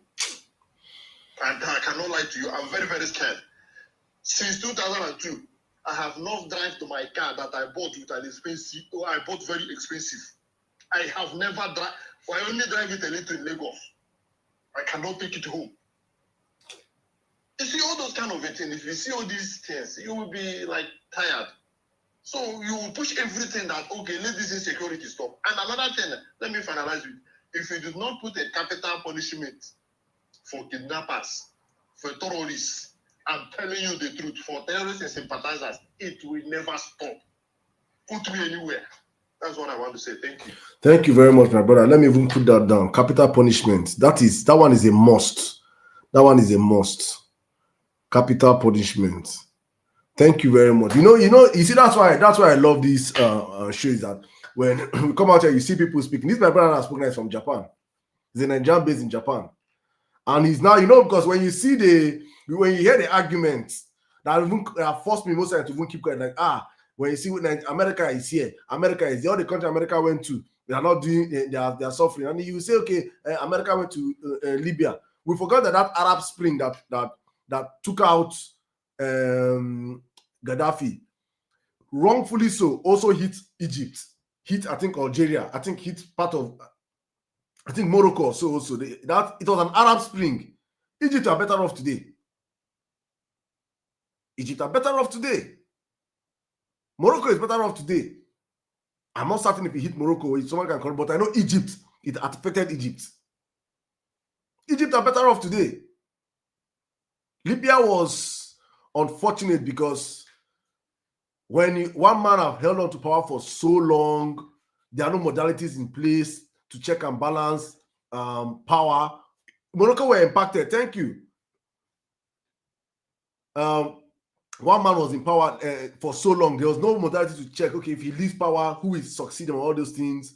That's what affected Libya. If not, Libya was a very stable economy and they were doing well, right? So, but they had to take away Gaddafi because of their reasons, which was I will never support that invasion of Libya. But when you see and they say, okay, not every country deserves to run a democracy. That's the truth. Everybody have what works for them. Libya was working for them and it happened. But right now, there are examples also. America and Japan, they have been in Japan for donkey years. They're in Korea. They're the ones shielding South Korea from North Korea. And all these nations are doing exceedingly well. So if they're coming to Nigeria and your fear is mineral resources, like one comedian said, and Toby, he said, the only mineral resources we don't see for Nigeria now Coke and Fanta and Mountain Dew. I never see any mineral, and I've seen, but it has never benefited any single Nigerian. Any single Nigerian. Let me read, before I come to my next point, let me read a tweet from a post from Tunde Notes. And I had to go screenshot and I said, Tunde, God bless you posterity will always be kind to you. Tunde said, Nigeria, if you think you have a government, you are joking. You don't have a government. In Nigeria, you are the government of yourself. In a country where there is no constant electricity, you have to power your own light by buying generators and fueling them yourself with how expensive petrol is. Let me even help him. The Nigerians are not even going to solar energy just to run away from the grid. He said, if your road is bad, you will have to join hands with the people in your street or community to fix it yourselves. You are the government of yourself. No good security. You will have to protect yourself, hiring security guards, personal police, bouncers, vigilantes, even your aboki, from your own pocket. No water, you will have to dig your own borehole or build a well just to get clean water. Yet, this same government that gives you nothing still want to start taxing you heavily from January 1st, collecting more money from you without giving you anything in return. Nigeria has no government. You are the government of yourself. And he put a poll, true or false, where thousands of Nigerians have voted, and 93% agreed with him. But as I always say, there will always be these people that the descendants of slaves, that the 7% that are supporting these criminals because of affiliation. What is in this tweet now that is false? That is not, this is meant to be 100 over 100 posts. But you must still see that supporter of these criminals in power. You must still see them. Look, we go vote for our own. Suffering and smiling. Fella Singham now, suffering and smiling. Insane, insanity. We have to fix our country, honestly speaking. We have to fix our country. Thank you so much, my brother, for reminding us. Those that are on Trump, come. If that's your campaign, please loud it louder. Loud it louder, because as I stand now, I know that Nigerians cannot save ourselves. We are not even informed. We are divided along so many lines. Probably the people that have to come and fix it are people that don't know whether you're Igbo, Yoruba, Hausa. They go come. If you're a terrorist, they mount you. They load you. You understand? If you're a terrorist sympathizer, they mount you, they load you.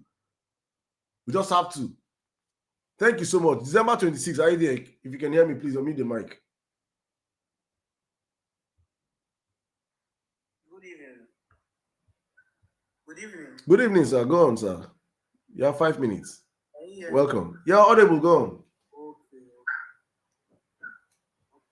So I want to compliment you for your work.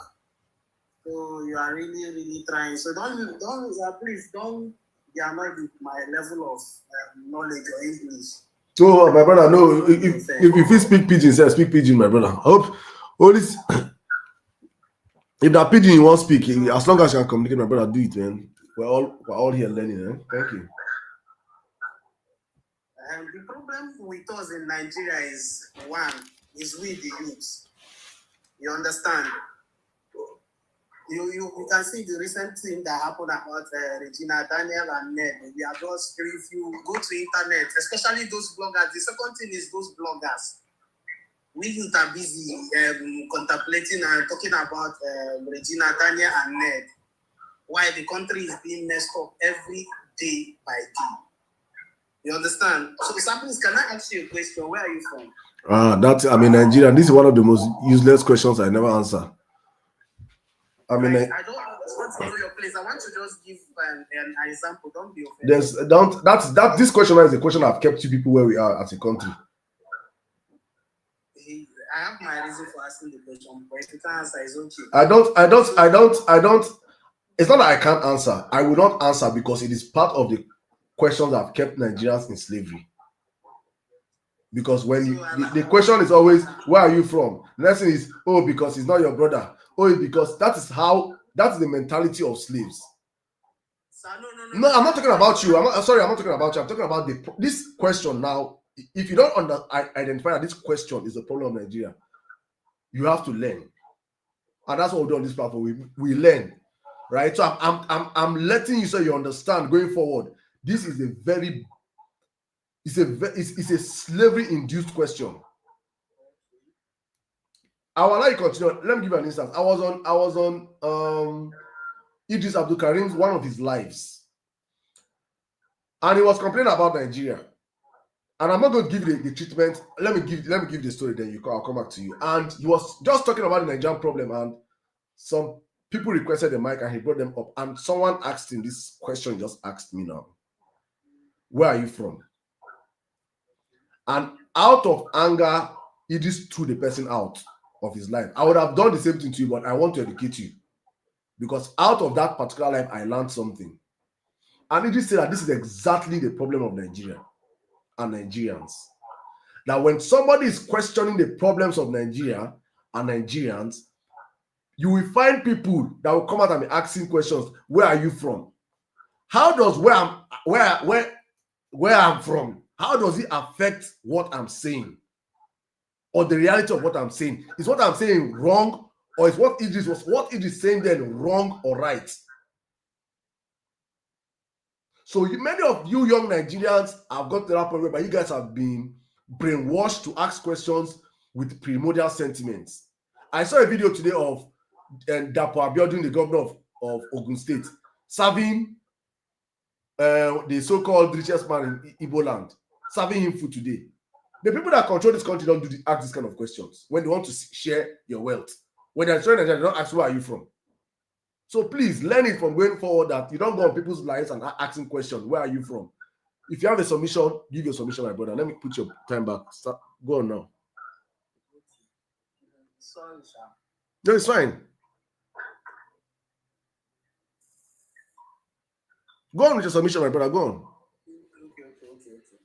So, like I said, now we the youth are the problems and the bloggers in it. So, like your video I watched that make me follow you was the one you are talking about bigot, something like that. You understand? And that's one of the things that is killing Nigerians. So when they bring an irrelevant topic, so we the youth will be busy like, and some of us are jobless, so we don't do anything. Once we just solve the little we can, we start making unnecessary argument online, insulting each other, all those kind of things. So that's the one of to me, like my solution for Nigeria problem is the government. We like protesting about the change of government, because the government are the problem we have now. Because if we're talking about Trump coming now, for instance, if Trump come now for Nigeria now, and all those terrorists now, they wipe all of them. We don't stop, like that cannot stop our government from looting us. They will start from where they stop. You understand? So my own suggestion is we the youth, we should join hands together and protest against it. Because it happened last year, yes, if I'm not mistaken, in South Korea. I don't know whether their president or prime minister want to impose military rules. So if you see the way they react, they started protesting. But here we don't do all those things. We are just scared. We are just scared each and every day. I'm staying in Owerri. Owerri is a very, very, very bad place where you as a youth, if you dress well, police harassment always. Even where I stay in Owerri, like the DPO there used to stop boys and searching phone. But anytime we are having issues of armed robbers or thieves, you call police, there's no answer, nobody will answer. But if you dress well, you want to go outside, police will start harassing you. If you don't have money, they'll tell you to call your parents. It's happened to me a lot of times because I'm a young boy, you understand? So I'm a student. Okay? So it has happened a lot. So all these things must stop. How will it stop? Is for only we the youth to join hand and stop it by protesting. I know it will cost a lot, but everything is just mind. So that's it. All right. Thank you very much, my brother. Thank you. December 26th. Probably that's your birthday, right? And two, my reason, my reason for asking you where you are from. I'm not being tribalistic. No, my brother. That's not a problem. I just want. I've learned my lesson, but my reason for asking you is like. My brother, your reason is not, my brother, your reason is not important, right? Just what we do in life is learn, unlearn, relearn. What I want to say. Okay, how would Nigeria succeed whereby in a country where we have like the only seaport that is working is in Lagos? Everything must be in Lagos. Why can't we have like some kind things like if you come to Anambra, for instance, now that's my side. If you come to Anambra, there's a time Enosi wanted to have his headquarters in Anambra, but due to some katakata with government, they said if he can put that Enosi this thing in Lagos, he should forget about it. It should not be, the thing should not be in Anambra. So now where is December 26th. Sorry, I have to cut you short. This is not what we're talking about today, right? We have had this conversation. To give you, understand? No, I'm coming, please. Your time is way gone. I have to move on to the next speaker, please. But this is not what we're talking about today. We have other conversations. We have always talked about this. I've had, if you want to, you can just go on my live and see where we've talked about this whole seaport issues. We have had topics about this. What we are talking about today is the insecurity in Nigeria. It's people that are alive that can talk about seaports coming to their area or not. You have to live first to be able to talk about all these things. So if you're more focused, on all these things you're saying are all mundane issues. Their issues are important, but they are not as important as the priority of life. That's why he said the priority of any government, the first task of any government is the security of life and properties. Keyword, life and properties. Any other thing is secondary. The primary duty of the government, the primary is security of life. Any other thing you're discussing is important, but it's not as important as lives. Nigerians have to live first before you can talk about seaport. So right now we're in the season where we're talking about the lives of Nigerians. Any other conversation right now is not important to me. I've lost friends, I've lost families to this insecurity, to this genocide happening in the country. So I don't care about you, your interest in money, in your economy. Nigerians like that, I say this all the time. I made this submission and I said that we are selfish people. Nigerians are very selfish people. Because this insecurity have not come back down to, it is not as, you're not living, if you're living in IDP camps, if you're living in IDP camp and you had a chance of getting a phone and come on this live, you'll not be talking about seaport now. Your conversation now will be, how can you help us? Please, with the IDP camp. That is the reality of your fellow brothers and sisters in Nigeria today, in their millions. You will sleep on your bed tonight. So we sleep on the floor tonight. Not because you're better off than them. Many of them were doing very well. They were well to do, but the Nigerian situation happened to them. Today they are living in IDP camps. And in this season, we are talking about them. Any other conversation is secondary to me. If you can fix our insecurity, you can bring the seaport conversation later, my brother. Thank you very much. Let's go and shine. Fergie, my sister, come in, Jerry. Yeah, Emir Sirdam, greetings. So everybody, greetings to you. I'm just going to go straight to solutions because I'm all talked out, right? Where we are right now is about forming any type of critical groups that we can talk about solutions, what we can do. One of the things that has come to my mind is wherever you are, even if it's in your house or if you're outside in a park, you can just do like the flyer and write your grievances. We're all projecting the Christian genocide, right? So write whatever you want to write, take pictures of it and upload it online, because the visibility matters. So don't feel like you need to be in a specific place with people in order to achieve that. So as Nigerians worldwide, I'm going to repeat that again. As Nigerians worldwide, it doesn't matter where you are. You don't have to go to your government house if you cannot get there. If there are people coming together and say, let's choose a date, you don't have to choose a date. Right where you are in your house, just create some flyer, put it up, take pictures, upload. We need this to go round, and we need it to go wide, and we need it to go big, so that the whole world will see that they will come. Those that have not heard that in their corners, to say, what is going on in Nigeria? I didn't even know Nigeria existed. I'm just saying. This is what we need to do. There's no time for too much talking or analyzing. We know what our problems are. The truth is flowing like the river in Nigeria right now.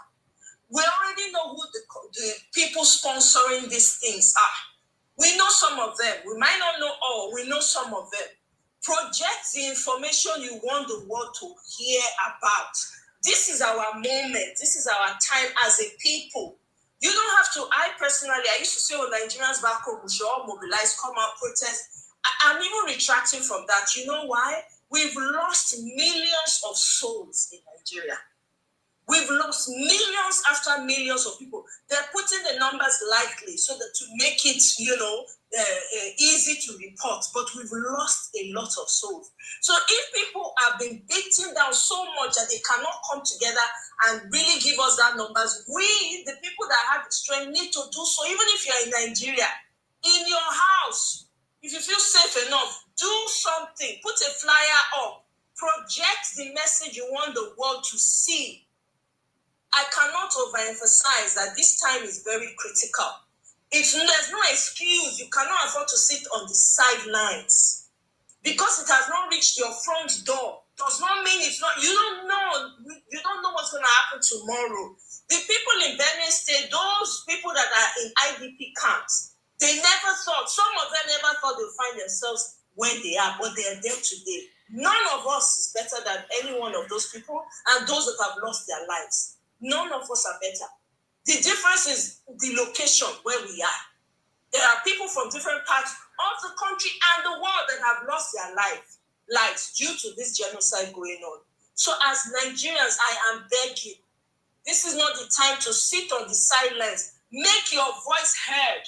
If it is whatever you need to do, you are doing content creation or whatever, you're doing content. Make your content about every day showing stop the genocide. This is what I've come to say. I don't have anything else to say because I'm all talked out. I'm tired of talking. Because Americans are watching us. They want to see the steps that we're taking, not just your government. Honestly. Your attitude matters. I was listening to, I'm going to quickly say this and I'll yield, Emir Sirdam. I was listening to Mike Arnold on somebody's space, and he said, Nigerians' voices are needed now more than ever, especially if you're in the diaspora. You need to make it massive and loud so that people can see because they're watching. And this is a time for leaders to step up. I'm so disappointed in your position we have in Nigeria because this is a golden moment for them.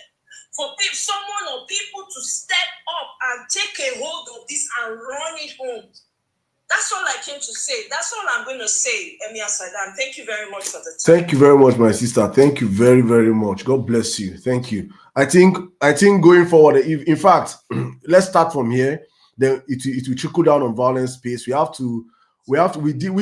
champion that all eyes on judiciary. We have done campaigns. That went viral, super viral. And all I'm going to start with by saying we have to kill our selfishness as a people. Please. Very, very, very important to kill our selfishness as a people. We all have problems. We all have personal problems. We all have regional problems, family problems. But right now, we have a persistent problem that is affecting us that can trickle down to any region. Nigeria has shown us something that if you think it cannot affect you, You're just one incident away. It can affect any single person. Nobody's immune, except probably you are the presidency or you're or one of those elite forces that move with in convoys. But as long as you're a common Nigerian or you're in Nigeria, no matter how wealthy you are in diaspora, please keep everything aside right now. Let us try and fight for the security of our people. Unfortunately, like I'm standing on my 10 toes on what my sister just said right now. The opposition we have now is the most useless opposition in the history of Nigeria. I'm not even hiding it. It's a useless opposition. Just men that just are looking for wanting to Nigeria to do the work for them, and they'll ride onto power. They don't understand what is happening. So we that are the people that we are the opposition, we have to do the job ourselves. Unfortunately, I wish we had opposition people that by now would have taken advantage of this and be on international stations crying every day for Nigeria. I wish we had people like that think towards our way, but we don't. So we're not going to allow them and say because they are not. We have to do the work for our people. So please, thank you so much. I saw someone with a hashtag. My sister BBC, please, if you can push that hashtag again, put it out there. Say no to the genocide in Nigeria. I agree with that hashtag. Some people will say no to the Christian genocide. I agree. If you're a Muslim, Muslims are also being unalived in the country. So if you want to put say no, for me, I will go with say no to genocide in Nigeria because there's a genocide of Christians and Muslims in the country. Whether we like it or not is the truth. The key actors, we can all agree that the people that are committing the genocide hide under the banner of Islam to carry it out. And I wish this is the period that moderate Islam brothers and sisters will be out loud, speaking out right now, defending their faith. This is the moment. This is not the time to allow the extremists to be the loudest in the room. So for me, I'm all under the hashtag end genocide in Nigeria. No, I have to put Nigeria. Our country, this have to be there. Stop the genocide in Nigeria now. If your own is in Trump coming now, please, whatever hashtag, but we have to have coordinated we have to suffocate the social media spaces with these conversations. Let anything APC throw out on us as a distraction, please, let it not push us away from our target. Our target is to create the highest amount of awareness that we can. Then let's leave the rest for God, as they always say. Thank you so much, my sister, Feji. Emir Sirdam. So if you're traveling, if you're in the airport, wherever you are, just have small flyers up. End genocide, Christian genocide in Nigeria, wherever you are, put it up. You don't have to be with groups of people. You can do it wherever you find yourself. The whole idea is inundate the social media space with end genocide, Christian genocide in Nigeria. There's no room for complacency in this matter. This is our moment. Since we don't have opposition, we are fully the opposition. We need to embrace that completely now because nobody is coming to save us but ourselves. Trump is only going to come in, and the way they're going to move in will depend on how we increase the volume on our voices. That's it. Thank you. Thank you very much. Please, all our graphic designers, please get to work. Let us start seeing different graphics designs of end genocide in Nigeria. Those that know how to use AI, please hit it right now. Please, Mickey, yes, I've always said that true. Please, everybody, AI boys, jump on ChatGPT right now. Let's get this hashtag in different designs, different from tomorrow. From tomorrow, let's start flooding the social media spaces on our Instagram stories. If you want to change your DP, if you can change your DP to end genocide in Nigeria. I know some people that are championing end Christian genocide in Nigeria. I totally agree with them. If you want to champion end Muslim genocide in Nigeria, I totally agree with you. Whatever you're championing, let it be that end genocide in Nigeria is in that. Let's get 1,000,001 different designs out there, please, guys. Very, very important. That's how we get proactive with the conversation. Thank you so much. All right, Shine King Rock. Welcome, sir. You have 5 minutes, please. Sorry, Shine. 1 quick second. So, if you can put it in different languages, based on what language you speak, you can do a translation and just have it flood the media with all the ones that with the English ones, on the side of it, whatever. We need to write it in all the languages that we understand in Nigeria. We need to take over the media on this. That's it. Thank you. Thank you, my sister. Thank you. Shine, please come in. Yeah, thank you for giving me the sorry, I'm not that used to this. I'm more good at Twitter and Instagram. So, what I would like to say is this, right? The insecurity and the genocide stuff is real. Sometimes even talking about it makes me get somehow emotional because I don't want to say because I'm a Christian, that's why I'm more emotional about it, and because I'm a believer of that faith. But at the same time, I think I wish I could tomorrow morning when I wake up, I hear Trump has already sent 3 launchers already to where those terrorists is, because that video you kind of put up last time, I was happy when you said it, because someone like that Femi, I don't want to call him because I won't call him a pastor. He doesn't deserve to be called a pastor anymore in my eyes. Someone like Femi, and because when they kind of use some kind of funny, crazy words, it just pisses me off. When they use those words they're coming to attack us, to take our resources. And I keep asking, which resources? Just like what you read about today, Edna. The resources we don't see as citizens of Nigeria. So why are you trying to places like they are? Let them come. They didn't say they are coming to fight Nigerians. Rather, they said they're coming to kill terrorists. Just like the man in Japan said, when they come to kill terrorists, if we have terrorists in the south, they should kill the terrorists in the south. If we have terrorists in the north, they kill the terrorists in the north so that we all can live safely in our country. Who wants to go home can go home and drive safely and don't feel afraid. After, when you see a checking point, you feel like it's a terrorist that's searching you because the face looks like a Fulani man's face. So the truth is, I'm just praying by tomorrow morning or next tomorrow when I wake up in the morning, the first thing I see in the news that there has been a drone hitting those terrorists. And please, for those people who are calling for the December 1st march, please, we all should do our best to, if you know you are in the state, do your best to get to that place of the protest, because I know for a fact, because we know what APC cannot do does not exist. We know they are already getting ready, calculating how much they're going to pay for each people they bring out to stand against the protest of that day. So if you know you are in the States, if possible, take a day off from your place of work and get to that place of where everyone is going to be protesting the march and the genocide in Nigeria. Yeah, somebody's asking what genocide, what protest. There's going to be a protest in America. I wish we in Europe could do the same thing. I'm still trying to look for some organization that we could get together and do it here in Europe too. At the same time, even if you know you're not in America, but please on that day, if there's any banner, please make sure you are posting it on your Twitter handle, on your TikTok, on everywhere. On that day to make sure it kind of be at the number one of every chat in the world. And Emir, please, I know I wrote you a message on your inbox, but it wasn't clear because I was kind of tired. I just got back from work late that day. So please, could you give me an email?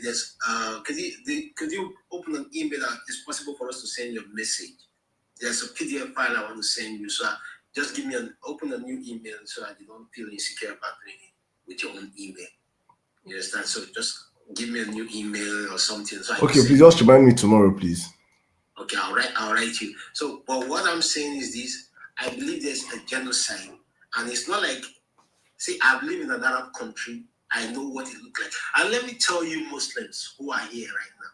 See, if you go to an Arab man country, as far as your skin color is like mine, which is dark skin, you'll be treated as a slave. So don't think you are trying to make them see you as righteous and you become one as somebody from Saudi. In fact, go to Egypt. When you guys finish hitting your head in the mosque, once you go outside from that mosque, you are different. You are still like a slave. They will close their nose when you walk past them. So if you think you are doing this to look righteous, you are not even as righteous as you think you are.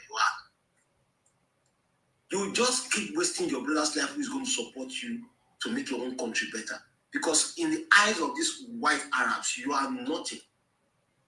That is why Fulani man, sorry, let me not use that word. Let me try to. I don't want to start being. No, please, no stereotype here, please. That's why somebody who is more lighter skinned than you will come to a place and see you as a darker skin. And when they are killing, look at Sudan. Look at North Sudan today. Who did they support and who is going down? All right. So please, we need him. Let Trump throw one first. All right. Thank you very much. Thank you. Thank you very much, my brother. Thank you. All right, guys, let's keep the conversation going. Thank you so much, guys. About 100,000 likes. Let's go. Let's keep up. Please don't stop tapping. If you're on X or on YouTube, please let's keep sharing the live. Let's keep reposting it. We're talking about the insecurity in the country, and out of this conversation today, we are raising an army of Nigerians. In fact, from tomorrow, it will be a different stratosphere on social media. They will wonder what happened. These people have not given up, because I said earlier on that the lifespan of conversations in Nigeria is 72 hours. And the political class know it. They understand this. Give Nigerians. There was anything that happened. If you like, let Tinubu nude leak today. Let Tinubu's nude leak today. Highest thing where Nigerians talk about in 72 hours. They go talk 72 hours. Pew. Next thing not happen. We have moved on. So for APC, they understand this strategy that Nigerians, we don't know how to stay on conversations. So for them, this is like that bone that have hooked their throats. So this is one conversation that has broken the Nigerian spirit of 72 hours. It is still mainstream. And it's still mainstream because probably the blood of the innocent that have been unalive in our country is crying out, and also that the international bodies are already paying attention to it. Not because of the works of probably many of many of us. No, it's not us. Our job now is to try and keep it as a central conversation. Don't get tired of talking about it. Don't get tired of tweeting about it. In fact, you have to now go to the next level now of creating placards, creating banners. This is the hill that will bury APC. It's either APC stop the genocide or APC dies. It's two ways. That is the only saving grace of APC, is that they stop the genocide in Nigeria, or APC will die. That is the only way. There's nothing. There is no middle ground. No. This will either end APC or APC will, or the genocide will end. That is the only two way out. And it is our job to make sure this thing cripples and destroys party, because that's you can see that they are nowhere to be found. They are all in comatose. By tomorrow, now when they wake up tomorrow and they see hashtags stop the Christian genocide, stop the Muslim genocide, stop the genocide in Nigeria trending across all social media platforms, they see videos, they see content creators making videos, when they see it, they will see hell. That work where Tinubu no one do, you must work out. That mandate you stole, you must work that stolen mandate. You must work that stolen. You must create that. You must create a secure Nigeria, whether you like it or not. If not, we would beg Trump to come. The fear of Trump is the beginning of do well. I bring my sister Laura. Laura, please come into the live. Welcome. Hi everyone, good evening. Can you hear me? Yeah. Thank you, Emir Sirdam. I'm all for solutions. We need to do stuff. Left Twitter again because too much talk leads to action. You can talk from now to the cows come home. Tinubu is not moved. Everything I'm going to say here is what Tinubu did when he was in office. When he was in the opposition. And it is things that people have used time and again when they try to push governments to do the right thing. Whether it was Malcolm X or it was Dr. King, these are the things people did do. Someone has already suggested that we pick a common hashtag.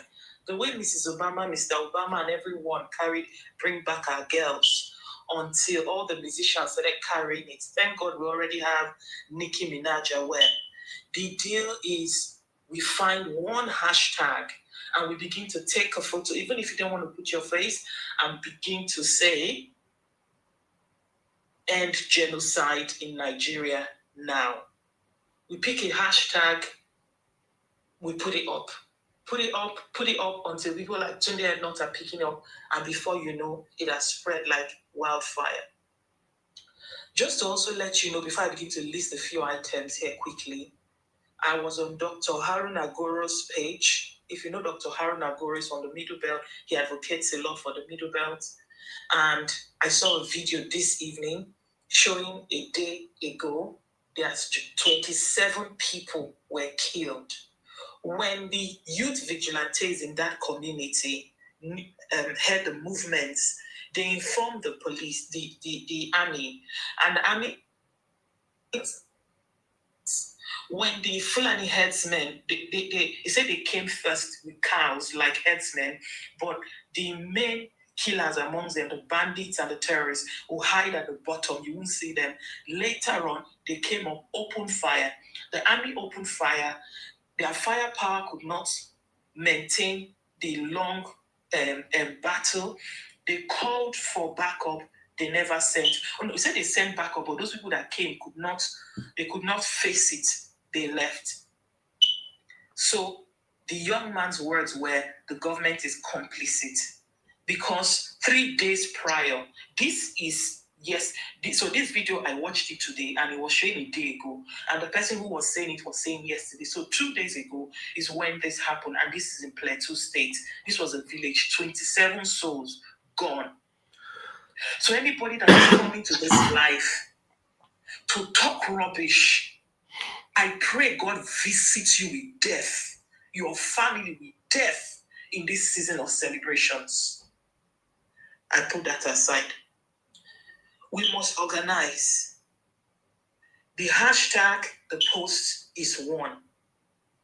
The second thing we must do, we must target the people. I have a list, I can't go through everything in 5 minutes, but we must begin to target the groups or the organizations that are complicit. Yesterday, I mentioned that the media in Nigeria is complicit. Obviously, because all through the 80 years of Buhari, he used the Nigerian Broadcasting Corporation to, once they do anything he doesn't like, he will fine them 2 million. So he has managed to force a complicit behavior on them, but we can begin to target them. It will be well publicized. You don't even need to hold a press conference. We all will agree that if the Nigerian media is not going to report squarely and fairly. Harun Agoro has reported these 27 deaths. Did you see any mainstream media that has done it? Sheikh Gumi has had multiple interviews insisting. How many mainstream media have called Reverend Dachomo to come and do an interview? So they are complicit because their license is from the Nigerian Broadcasting Corporation and the government uses that license to control them. But we have a different control. Remember that boycotts is one of... I'm going to focus only on boycotts today. Back in the days, there was a Montgomery boycott when they say blacks cannot ride on the bus. Blacks say we will walk home. We are tired, but we will walk home. Boycotts also means something like what Nnamdi has organized in the South is why I do not agree with the template of how we did it because it was met with a lot of violence. But we can boycott the media. How? Newspapers. We all come together. We agree that there is a 1 week, a 2 week period. We will issue statement and ask the Nigerian media to report the killings. And then another thing, we can agree that such day to such day, inform your fathers, inform everyone. We are not buying newspapers for 2 weeks. Hit people where it matters, their pockets. That's one way we can attack the media. That's one way we can document it. Another way, cheap way using social media is to have a daily reading of deaths. Choose a day every week, or if you don't want to do it daily, every Friday, we are going to read the names of everybody that was killed. Please, on our live, Laura, please, your choice of word on TikTok, please. Everyone that was unalived that week, let us collate it. Let us keep in touch with the people in the middle belt. So open a page, a simple WordPress free website. You don't need to buy it. WordPress whatever. So it's a free one. Submit the names of people who were unalive that week. Every Friday we will read it at the start of whatever. Everybody has access to go and read it, and you hold a mini silent. That is something that you trend alongside the end genocide in Nigeria.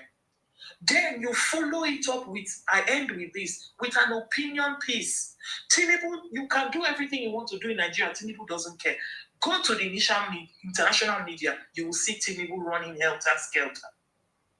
We can publish opinion pieces in foreign media.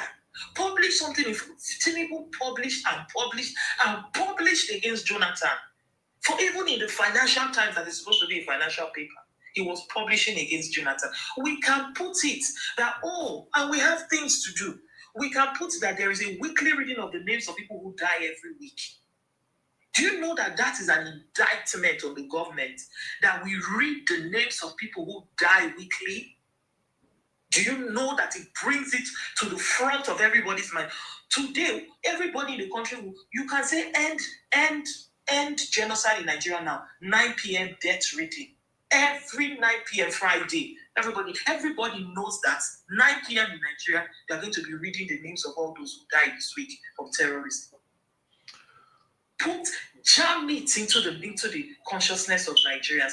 And for those in the US, tomorrow, if I have the chance, if I'm given the mic, I want to talk to us about our congressmen. But for now, use the hashtag. Agree a hashtag, use it.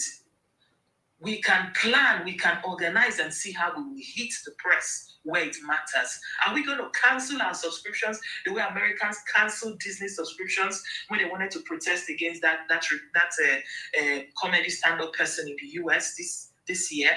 What do we want to do? But you see that end genocide at 9 p.m. Friday death readings, or minute of silence, whatever we want to call it. Let it be known that every Friday at a specific time, whatever blog you are doing, whatever live space you are doing, 1, 2, 3 of us start it. We know that 9 p.m. is, we read the names of all the dead, and there is a free website where everybody tells. So I yield the mic. All right. Thank you very much, my sister. Thank you very much. Wonderful submission. Also, again, wonderful submission. Thank you so much. All right, let's keep it going. You see, there's something about and Dauda, Nigerians want to protest. Dauda, you don't come, Abi. Don't worry, I'm coming to you soon. Nigerians want to protest in America. I want you to go and stage anti-protest there. When I come to you, when I come to you, you're going to speak after, according to the line, in 2 people. Go and stage anti-protest there. Because December 1st is the date. December 1st, Washington, Capitol Hill. Please. They put December 1st. They don't put them. So I'll give you extra time. You have like over 3 weeks to plan. Why? Therefore, ask me, make I tell them my availability. Mute your mic. When I come ready, I'll come to you. So just get ready so that gather all you and your remaining Ronu bandits with the America. Please, we should stage anti-protest that day, so that I'll see people in Murtala Mohammed Airport the next day. Mikolo, Mikolo Gadget, you have the live in 5 minutes, please. Meanwhile, guys, please, let's get to work. All our graphic designers, please, let's get to work. The hashtag end Christian genocide in Nigeria now, end Muslim genocide in Nigeria now, end genocide in Nigeria now. Whatever hashtag you want to use, please put it out there. I'm coming, please. I just want to pass message out. Let's not wait for designers. Pick your placard, use marker to write it. No, I have designers here that we can be doing it now. Take a picture, because if we're waiting for designers that are long team, tomorrow morning, as people, Nigerians, they wake up tomorrow morning, that's what they should wake up to. Okay, yeah, that's true. Yeah, my brother, thank you. Use marker, carry placard, write it. From now, Please. please. Take a picture and post it. Please. May we spoil Twitter, Facebook, everywhere with that. It doesn't cost you anything. Viral. That if you talk, I'll kick you out of it. I don't play with the lives of human beings, please. Yes, let them see our faces. Make Ronu bandits. Make them come counter this one. You know, most of those data boys now bots that they use. Let them come and counter this one, because we do it with my full chest, my face. I go carry on like this. Let Ronu people come and put their face. Let's see who is more. Whether now we plenty past them or I been at them plenty past us. Now this one go put fire for APC bomb. Thank you, my brother. Thank you. Please, guys. So let's everybody, while we're waiting for those that can design, while we wait for them, please, if you have a marker, you have a pen or something, just do it real quick, show it, and like this, snap quick picture. From tomorrow, we're going all out.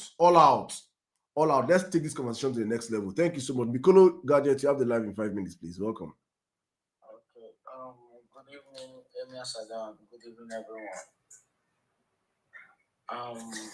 I will be quick, though. I've been listening to your live, although I've joined before, but I think this. I'm gonna add my own opinion on the solution. I think people in diaspora, they are the main people to help us now. Because over here at home now, I think a lot of things have been jeopardized. Even right now, I think doctors are on strike. Nobody's talking about it. Media is not aware of it. The stuff happening with Nigerian footballers at Morocco right now, media is not talking about it. Unpaid debt. So the genocide happening in this country right now is not just only in the north, it's everywhere in the country. As a matter of fact, I have a friend, he was kidnapped from Bayelsa. They laid him down on a shuttle bus, put their foot on top of him. They drove him from Bayelsa to Port Harcourt. And the road they passed, we have security checkpoint on that same road. So many. Till they get to the destination in Port Harcourt. So now, you will see that a lot of things in this country are not going to the... I think the country is messed up, honestly. And if people, like I saw when I think someone came to your life and was saying she's disappointed in some of us back home here, I don't think she will understand the way it is for us here. This government has, I don't know if their data boys, I don't know the kind of money they are investing on the data boys to countermute everything or to debunk whatever news you brought on space. Any news you brought in on space, you will see definitely data boys attacking you. And this is something that is eating us up every single day. And be honest. And this now has to be with people that are in a working country. That this is the people we need the most. Trump has tweeted about us. Trump has made reference to what's happening in Nigeria over the past years. Now, people in diaspora has an upper edge now. If they are able to keep protesting, being on the streets with their brand cards, we at home, we also see hope. Because right now, some of us at home here have lost hope. I swear. And be honest with you, some of us here have lost hope. Some of us have given up in this country. We have given up totally. We don't even me right now, being honest, I don't even know if Nigeria can get better again. I don't even know if it is my own lifetime or maybe generation to come. So that is for you to know the way it is for some of us back home there. This country is messed up. I'm being honest. Now, traveling from Delta State to Abuja is like you are taking one of the biggest risks of your life. Or you are making a journey anywhere, any part of anywhere in this country now. they say you are making a journey. You are just taking one of the biggest risks. If you are not killed, you are being adopted by the kidnappers.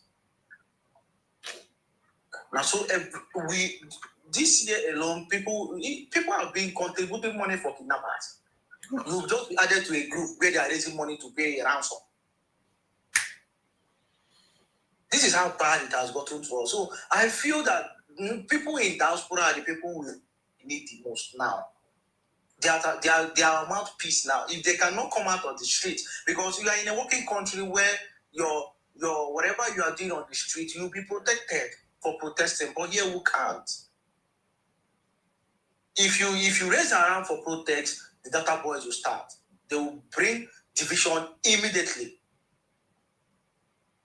So they are using media to fight us. They are using every means possible to fight us. So the people in diaspora, this thing is in their hands. If we can see them on the streets with their placards, we back home will also have that momentum that there is hope. There is hope. That's when you can see us on the street again.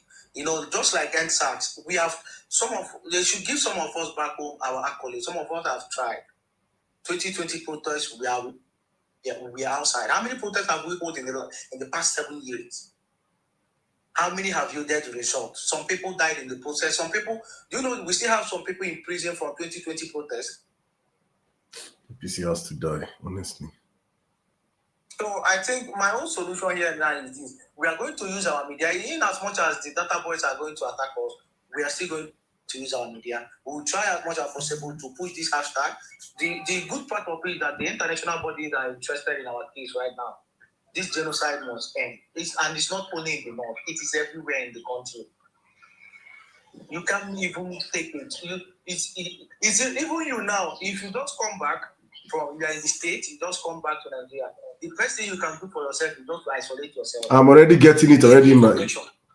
Mikolo, just wrap up in a minute, my brother. Thank you very much. Go on. Okay. So that's the only thing I can say. People in diaspora, we are pleading you guys should make it out on the streets and give us that hope that we believe the international body, international interference can take on. Because what's going on in this country is too much, honestly. I won't lie for you. We are not trying to be tribalistic here. We all need a working country. We all need one voice. So many brothers we share, and we don't want that anymore. Thank you. Thank you very much, my brother. God bless you. Thank you very much. You made a whole lot of points. I think it's now time for the diaspora to stand up. Thank you, my brother Injenje. That means I know you're here listening to us. God bless you, sir. Injenje Media just sent, if you're on the Violence Space retweet group, our group on X, on WhatsApp, you will see what was just sent. Now, my brother have just made a picture. I'm going to post it. I'm going to post it now on my X. So if you're on my X, please, you can go save it. You can just see it as a sample. This is what we have to start doing from tomorrow. And please, Injenje, I know you're listening to me. Please, also do for us and genocide in Nigeria. I need Nigeria in the hashtag and genocide in Nigeria now. Emir Sirdam is my this on X. Emir Sirdam. End genocide in Nigeria now. I also do for me end Muslim genocide in Nigeria now. I want it to be all encompassing, because when we talk about these things, our Muslim brothers are also being unalived. And unfortunately, the people that are meant to speak up for them are probably in bed with the people that are unaliving them or something. So that's how we can also, because right now there's a sign of going on with APC, making our Muslim brothers not feel like it's an attack on Islam. No, it's not an attack on Islam. It's an attack on Islamic terrorists. If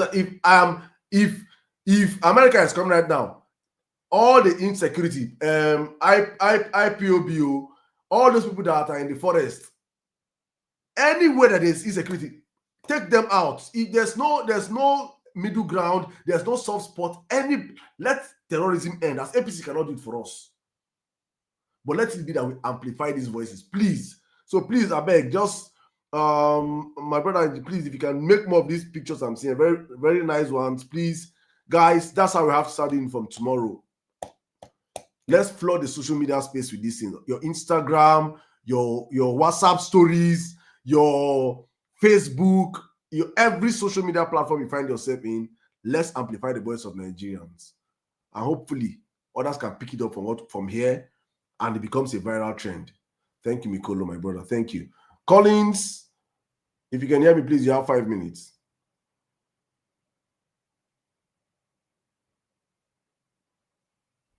Hi, good evening, everyone. I'll start by saying, is there genocide going on in Nigeria? Yes. Are Christians killed? Yes. Are Muslims killed? Yes. Let us not be one-sided in this case. And the first tweet from Trump says, if the Nigerian government cannot stop these terrorists from killing the Christian faith, they will step in.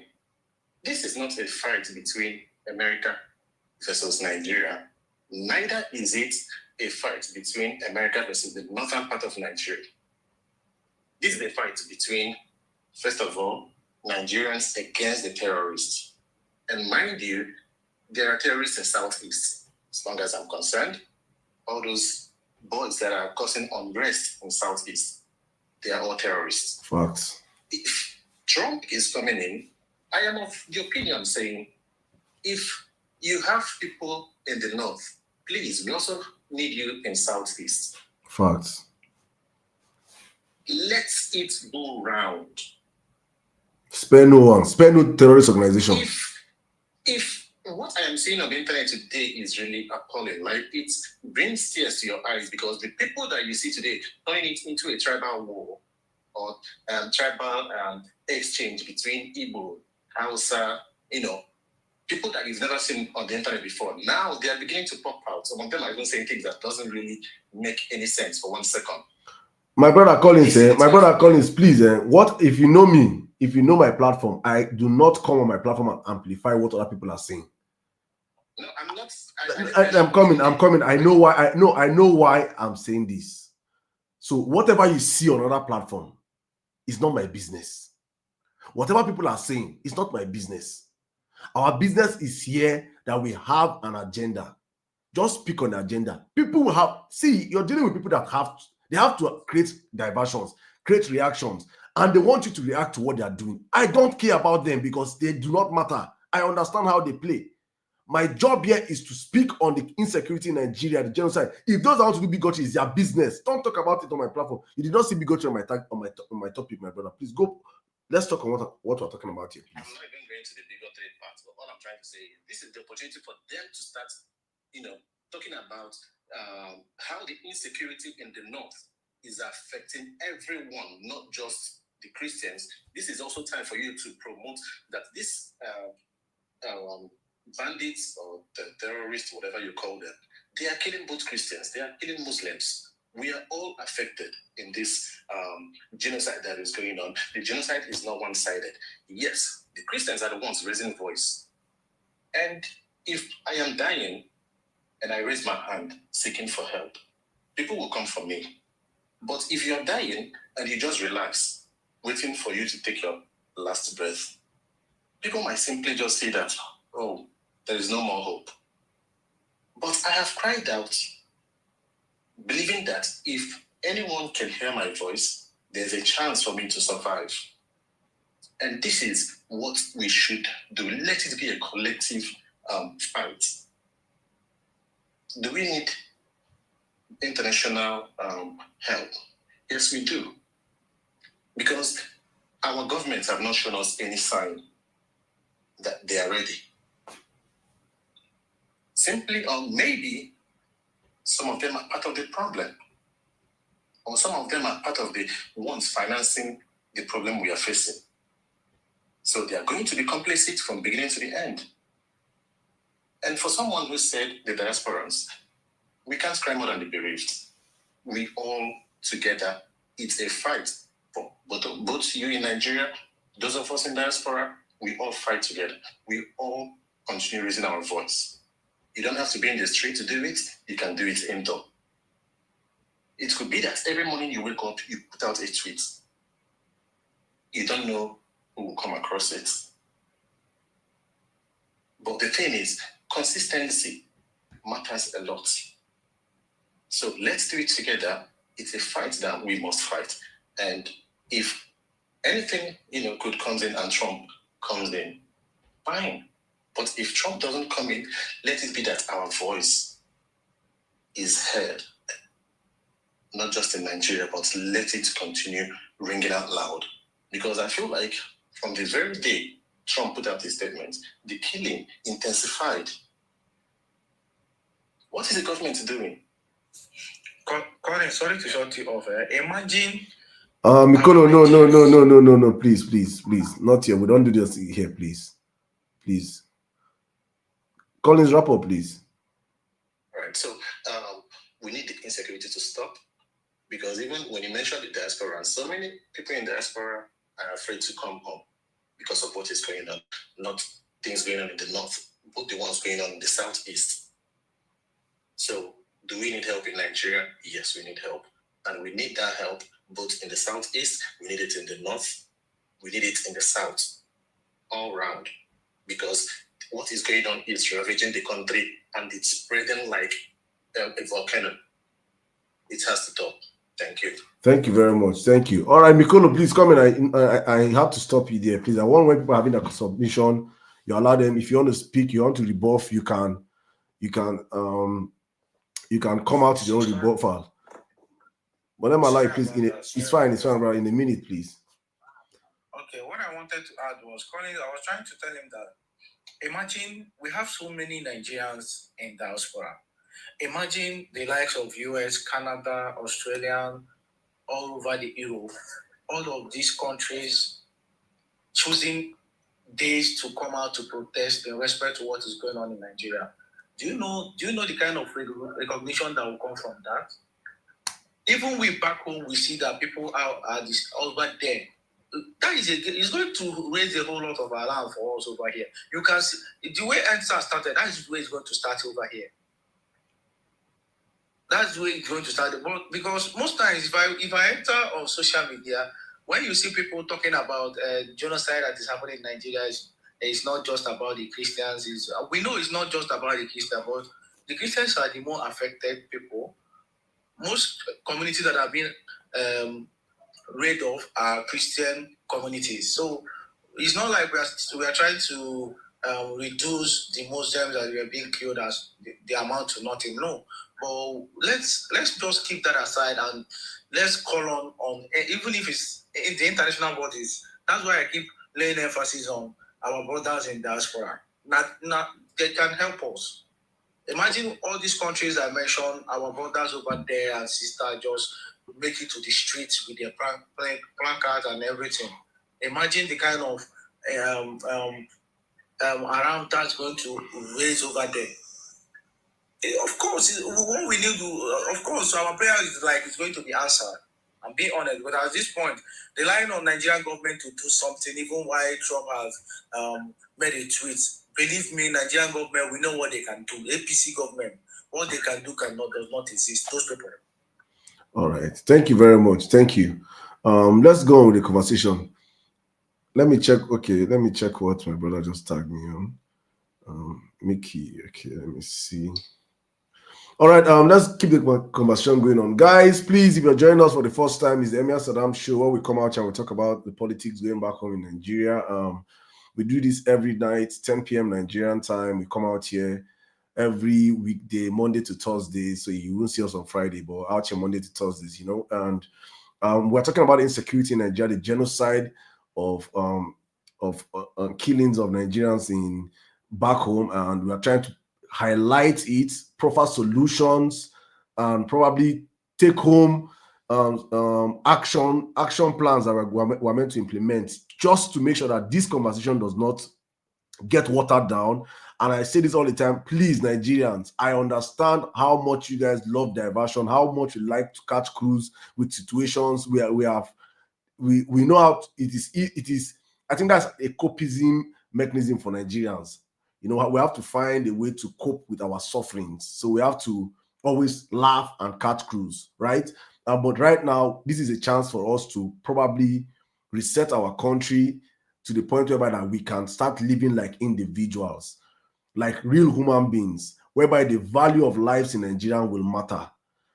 This is a very critical point in our history as a people, and the roles, the actions and inactions that we do in this season will probably make or mar that country. So it is important that every one of us, yes, Michael, I'm live. I'm also live on X right now. Yes, you can watch it live on X. So the actions that we take or we carry out right now would really help. So from us, from the Emir Sirdam show right now, we have come out with solutions.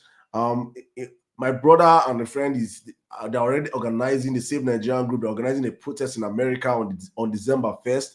I want to start hearing my people in Britain what we're doing, my people in Europe, what are we doing, my people in Asia, what are we doing, across the globe, what are we doing? We have to start strategizing to speak up, because I say this all the time. Thank you so much, my brother. We have a problem with Nigerians. Were a very selfish set of people. That's how we have been programmed to be. So as long as it's not affecting you directly, you do not care. You're not worried. It doesn't matter. That's exactly what that same Tunde Street I just read right now. Your road there's no light. Instead of just to cry out that there's no light, we'll go and buy our own generator. In fact, look at the generator that came. Nigerians, they have mentally destroyed us. Psychologically, look at the generator that reigned in Nigeria. I passed my neighbor. We are proud, we are bragging with a small size in that you can own your own. Don't look at that psychological effect. Instead of us to question and shout on why don't we have electricity? A country that has sun, has wind, have light, have water, have gas. We have everything to be we are meant to be dashing people electricity. We don't get electricity. Instead, we go buy generator, brand up, I pass my neighbor. Come they celebrate, say you get your neighbor, no get. So that selfish nature of Nigeria, you don't have water, you build your own borehole. You don't have security, you buy your own this thing for your, self. And that is the way our leaders are thriving, because we are all about self and not about the collective. And this is a rare opportunity for us to drop ourselves and fight for the collective, because if we don't do this pandemic that is currently affecting some Nigerians will trickle down to the end of the country. No place is safe. That your state is currently probably not experiencing it now, it does not mean that next month they will not. You will not be. Maybe someone you know will not be a victim. So it's important to understand. So please, guys, we from this platform, we are starting a trend with the hashtag stop the. If you are a Christian and you're concerned about the Christians that have been unalived, you can start with stop the Christian genocide in Nigeria now. Hashtag. You can make a video, a post, just use your marker and a short paper, just take a selfie picture, post it up. Tomorrow morning, we are starting with that hashtag. For those that are good with graphic design, please let us flood the internet from tomorrow with different designs of stop genocide. If you're a Muslim and you want to do stop, because Muslims are also being unalived and our Muslim leaders are not speaking. If that is what concerns you, please also make such placards. If you are a traditionalist and you're the ones that make it also. But one thing is certain, that insecurity is like a stray bullet. It does not discriminate. It attack and affect every single person. So please, that's what we're doing on this platform. And hopefully tomorrow, we'll come back tomorrow on our live tomorrow, and we'll be discussing about people that have done it, how viral it has gone. Hopefully, we can build from that. Let me bring in a defender of this criminal government. Sorry, I invited my sister. Sorry. Yes, okay. Let me bring in a defender of this criminal government that is hiding in America. Freddy, sorry, I invited you. I thought you had a request. Sorry. Yeah, no worries. I just quickly, I was, I still have a thought to share with everyone. All right, no. Freddy, hold it, please. Hold it, because what I want to bring now, we provoke you to even share more thoughts, please. Let me bring in a defender of the roasted, from the camp of the roasted corn. You know yourself now. I don't need to introduce you. You're supposed to know yourself. Only this time is serious time. So me, I'm not even here to catch cruise. Yes, how you say something that me, I could just throw you come out for the life, because I dey provoke because you people are you blood sucking, you APC party of blood sucking demons. You know, you people live by the blood of Nigerians. If I say for Nakovun, for We are covered by the blood of Jesus. you people don't call that name, please. That name does not know you. It doesn't identify with what you stand for, what you represent. That name was shared for you, but that you don't stand for it, you don't represent it. For it to be associated with this APC, this satanic party. That day of my Christianity now. No. You cannot. I say all the time. I say you cannot be a real Christian or a real Muslim or a real traditionalist and support APC. You're not. In fact, you. Can you see how you are politicized? I did not say you have to support Labour. No, that's the problem. That's my problem with you people, is that when somebody says you should not support bad, you now say that means you have to support good. There are no good people in There's nobody that's good in APC. including me. There's no good person in APC. I saw you're a scavenger. You're just looking. You're a vulture waiting for to eat from the table. Please come in and talk about the insecurity in the country. I'm not here to argue with you today. Today I'm not in that mood. Please, you have 5 minutes, my brother. Talk about the insecurity in the country. This is my violent space. My own. I'm going to wait for Thursday. Fellow Nigerians, how are they? No verse with you, yeah? That's what they do what you understand ourselves. I don't want to downplay the issue that has to do with lives and properties at all. I don't want to downplay that. But I want to advise us, if we are not going to sift politics from this, it's going to water down the significance of the matter. I'm a northern Nigerian. I'm a northern Christian. See, I survived religious violence. I killed them. I was in my school as a body school student when there was a religious crisis in our school. In the night, people were sleeping. Now, under bed, I hide. And the people were inside that room. None of them were like, except the other person who run enter the bed where that was saved. I don't see her. I don't see violence. Forget about this one now at the bigger level. Before it was, today Christians will just wake up and start attacking Muslims, or Muslims will wake up and start attacking Christians in different locations. That was the kind of violence in northern Nigeria. This Boko Haram and the bandits don't suppress that type. Now, if they solve this Boko Haram, I was telling them one platform now, if they solve this Boko Haram and that one now, you go see that other one, go come back again. Now, all of us, they pay attention on these big ones. If government try to solve, which I'm not saying I understand me very well. If government try and solve that one now, the people will now come back and start attacking themselves. That is how we are in Nigeria. I'm saying it.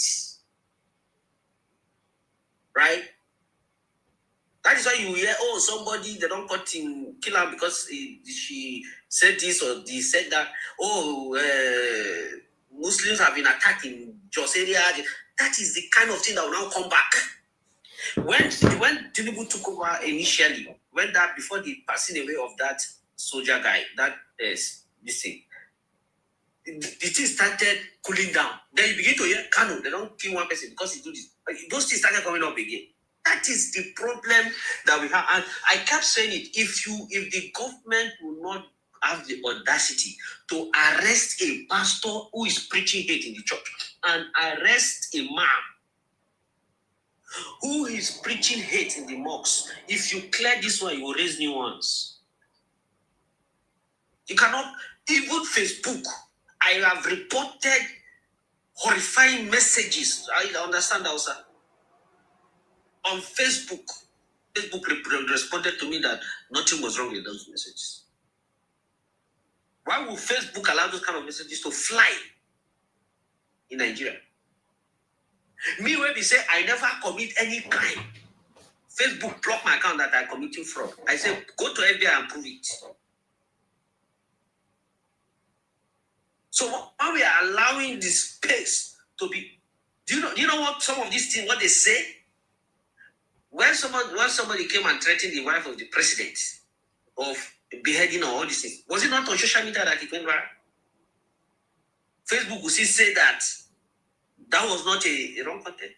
And now you see it. Even the Christians are saying nonsense on social media because of responding to the Muslims with all these things. The Muslims are doing the same. That is the kind of space we have. So if we don't address it, no matter your status as an imam, no matter your status as a pastor, if you preach what will divide the Nigerian people and lead to loss of lives and property, go to jail, face the court of law. Let anything that want to happen because they are racist.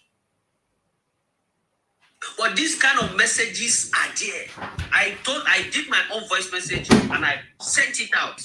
I said, this seed that the pastors and imam of hatred have planted, have deposited many years ago, has germinated. It's time for us to harvest it. And this thing has been growing in so many dimensions. So we have to address this root cause. We have to address this root cause. If you are not going to pursue laws, let us. That is what this diaspora should come in. Bills, all these things. Let them pass law. Let us know that first of all, it has been clearly criminalized in Nigeria. All these kind of messages. Let it be. All right, now that your time is up.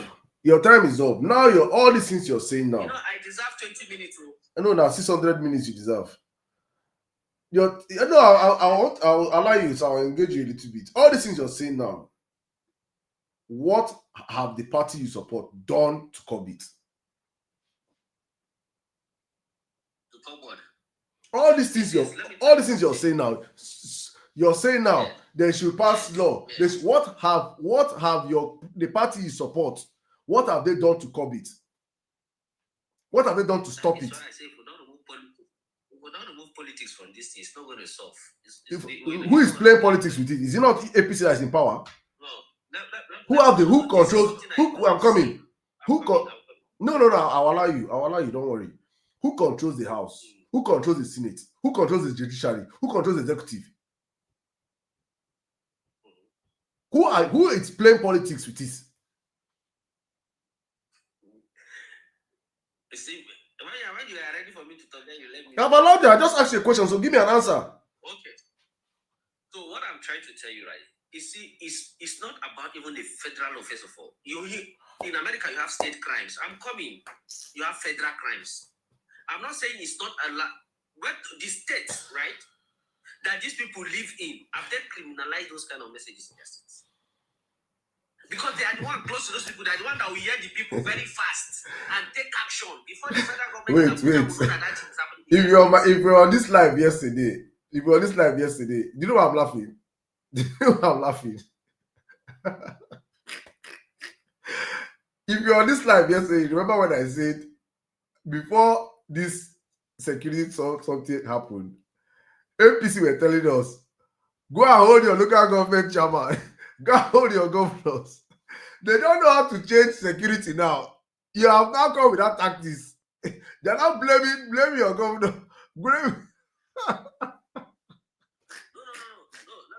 You cannot blame Bola Tinubu for his incompetency. No. I'm not saying what I'm saying, right? I'm not talking about the bandit. I'm not even come to the bandit level now. I'm talking about the root cause, this hatred that is being deposited through sermons. That is why I've been addressing. That's why I'm going to the state. Which party controls all the major states in the north? You see, that's why we don't remove it from politics, because this thing has been there ever since I was growing up. I don't care whether it has been there since before they gave birth to your great grandfather. I do not care. What I'm talking about that because it was there does not mean that it should continue now. That's the problem with people. Yes. Anything with APC, you tell that, and what is Jonathan? You people like going to the past. We are talking about today. Now, what are the people you support doing to curb it now? If you look at some of the changes that have happened in the United States or any other advanced country, somebody took the deal, who understood the deal, took it up. Is there no ABGA member there?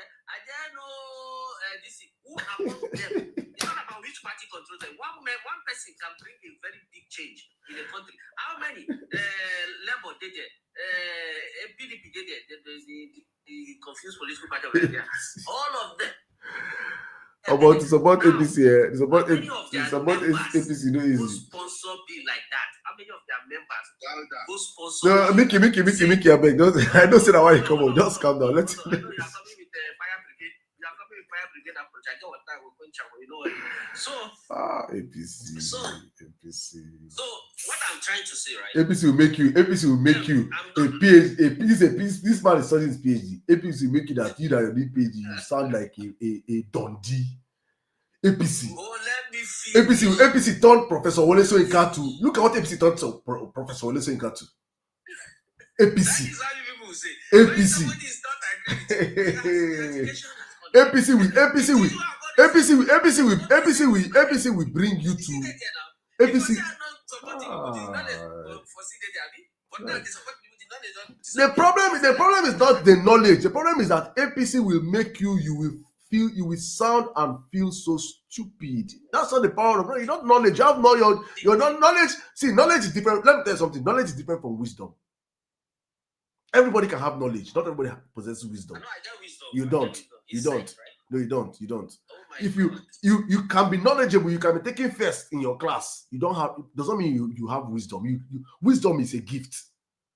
Not everybody possesses wisdom, and you cannot be in APC and have wisdom. There are parallel lines. No, I'm giving you facts. These are facts. You cannot be in APC and have wisdom. This is the truth. You can be in APC and you're knowledgeable. You can be in APC. You have you're so-called intelligent, but you cannot be in APC and have wisdom because wisdom entails discernment. You don't have the spirit of discernment in you. You can be well read like Professor Soyinka, but you lack wisdom. That is the truth. No, we get that. You cannot support this party, and that's why I'm asking, and that's why I'm putting you on the spot right now. There's something you're saying. Now you're not trying to tell me that let the state governors. What the hell? No, you are not getting me. You see, you know why when I come to platform, I listen to some suggestions and everything. I now see that everybody is taking the solution from the top. Let us kill the top and leave the roots to keep on growing. I say, let's take it all. Let's remove it from the roots so that at the top too will fall down. If you don't understand this thing that I'm telling you like play, you have to pay me to come and deliver a lecture on this kind of matter. If you don't understand this root cause that I'm giving you, I can give you a historical evolution ranging from colonial administration, where there was a word construction of these ideologies, down to for those people who fought for our independence, the category they introduced, the nature of the Fulani herders clashes during the colonial period, and how all these things you're speaking, we all know these things. You all this breakdown. We know it. You don't take the solution. And now that we know this breakdown, our problem now is what is APC? I'm not Tinubu. I don't have any power. All I have is my voice to speak. What should government? What should government? What is the party you support? Which has different political parties. What is the government you support? Now that I have to move on from you now to other people because I will not stay here forever with you. The government, I'm giving this to answer this question. What is the government you support? What have they done since Trump made this announcement of trying to come in and fix insecurity in Nigeria? What have the government support done? Even before Trump made an announcement, they have taken 2 positive actions. Can I say them? I'm asking you, speak it now. I hold your voice. First of all, if you want to know a serious government, check its budget. Tinubu's budget on security is the highest budget in the history of number 1. Number 2, before Trump made this announcement, Tinubu had already sent an order for precision weapons from US. It was Trump that approved the purchase of that weapon. That America can now sell. What are those weapons? I don't want us to just focus on the fact that he bought weapons. Let's focus on what type of weapons. Then you will now know what he's trying to do with the warfare on ground. Precision weapons. Dauda. You see all these places that Dauda. Yes, sir. Yes, sir. I asked you this question 2 months ago before I went on my break. I have come back 2 months after. I am asking you this same question. Please, you people should put it on record. I will ask you the same question 4 months from now. You will give me the same answer. Meanwhile, this is what you will see answer me. I'm putting it on the spot now.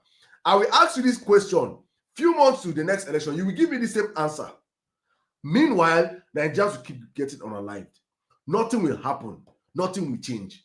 That is just me showing you the psychopathy that you're showing right now. The process of purchasing weapons in the US, it doesn't come as fast as you check it. Google it. Can I quickly just say something? Mikey, please tell us what you want to say, please. Dauda, thank you. Hold on first. Dauda, you said you see this narrative. I don't want us to engage Dauda for now. I want to just give your solution, not engage him, please. I'm not even putting it out there for Dauda. Generally, all the APC propagandists that says, go and ask the governors what they are doing. Go and ask this. Ask the local government chairman. Shetima was a governor of the states that Boko Haram and the insurgency and everything started, right? If we apply the same principle, why is Shetima the vice president of Nigeria? Was Shetima not called out that time when he did? But what did APC do? You rewarded him by making him the vice president. Now that's why I say if you don't bring politics out of, because in that APC, you have people who are against what is happening. If you politicize it, you don't get to your destination on this matter. I know what I am telling you.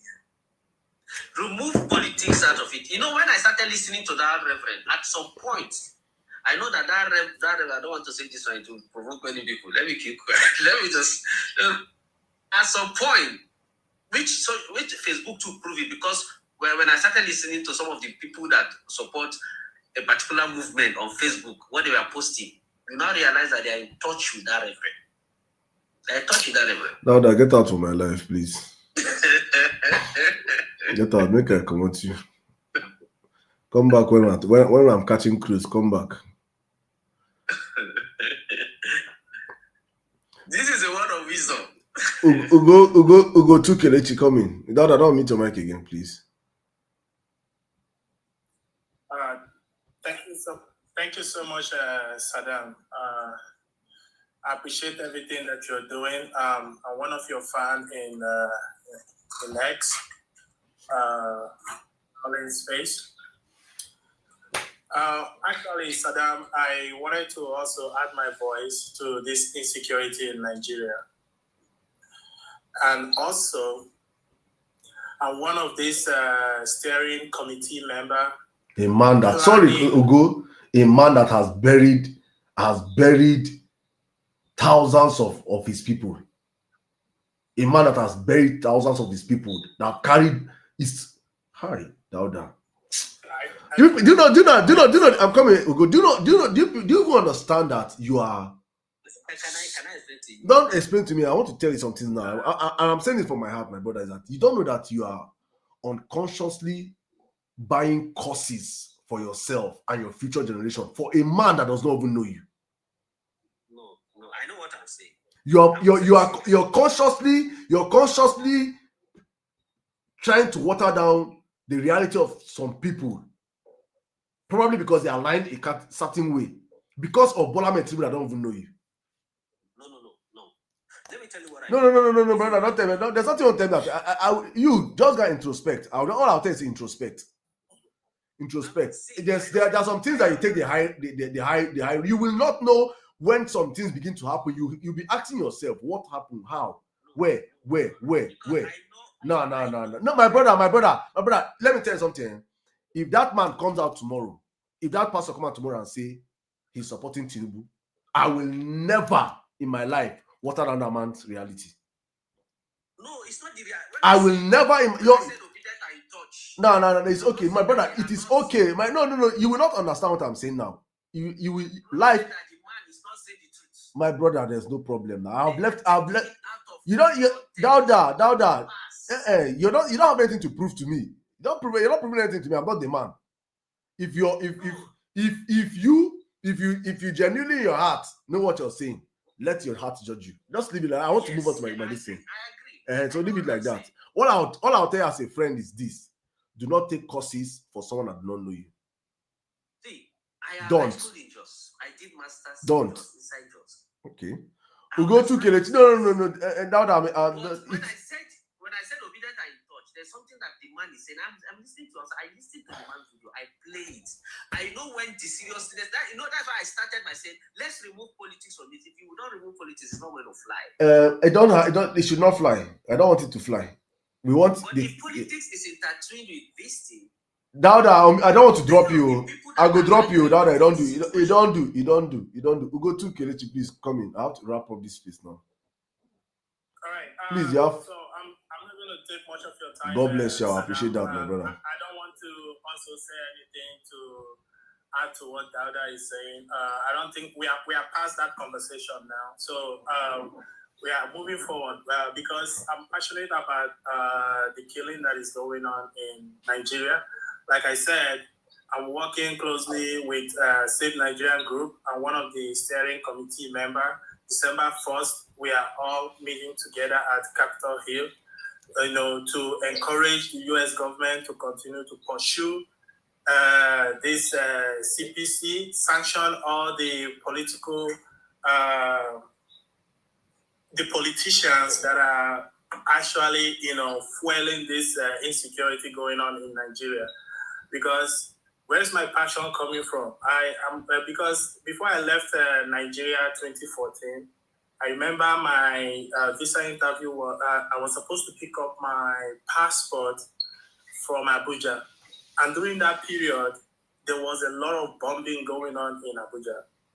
So it was so difficult, but I needed to get my passport from Abuja. So I was with one of my uncles. He's the one that was able to navigate me, even as we were going for the passport photograph in Abuja. To be honest with you, I actually witnessed the bombing in one of the bus stops where they used to park all those luxurious buses. And then after everything, just to cut the story short, I heard in the news that the perpetrator of that bombing, Sokoto or something like that, was seen with the current vice president dining together after that. So that is when I realized that this killing of a team is all orchestrated by top politicians in the northern region. So whatever that is going on, I believe 100% that those currently in government right now are, complicit of this insecurity. I'll be honest with you on that. So in order to continue to let my voice out there, I know that people that are dying, they have families. How are they feeling? We cannot continue to take one life that is gone as from the means of insecurity as a normal thing, because Nigerians have actually accepted that insecurity is now a way of life for them. So how am I letting my voice out? I'm not just speaking on spaces anymore. I'm trying to make sure that every organization out there that are trying to, make sure that there are solutions to this insecurity, I'm doing the best I can as an individual to support that. So I thank you for giving us this avenue to speak our voice. I'm encouraging all Nigerians out there to continue, to not let what people are saying to discourage them. Come out. You have witnessed these things, or you have heard about these things, and you know these things are happening. Because the genocide of a thing is true, it's right. But people are kind of trying to water it down. This is real. And this is going to consume the whole of Nigeria if care is not taken. So I'm encouraging all Nigerians to continue to do the best they can to speak out. All right? Because I've actually been in the north before. When I was doing my NYSC, I was posted in Kebbi State. Though I redeployed, but I'll be honest with you, Saddam. There is two constitutions that is being practiced in Nigeria. The Sharia law constitution and the Nigerian constitution.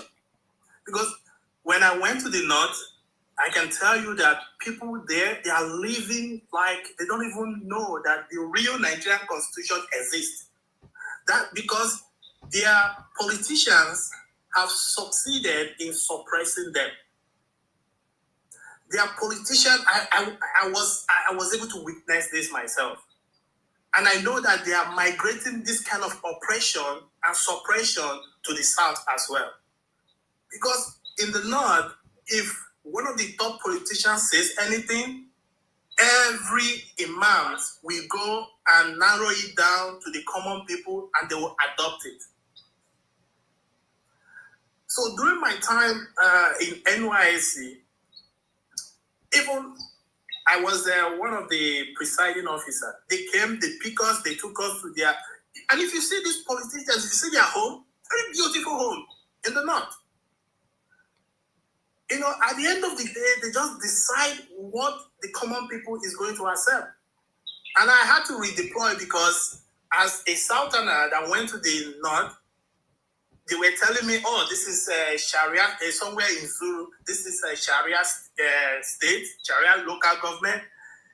You know, I used to go out to watch football, but I can't do it when I was over there. I cannot. So let me cut this story short. But one thing I want to say is that the Nigerian Christians, we know that pastors, we have fake pastors, we have real pastors.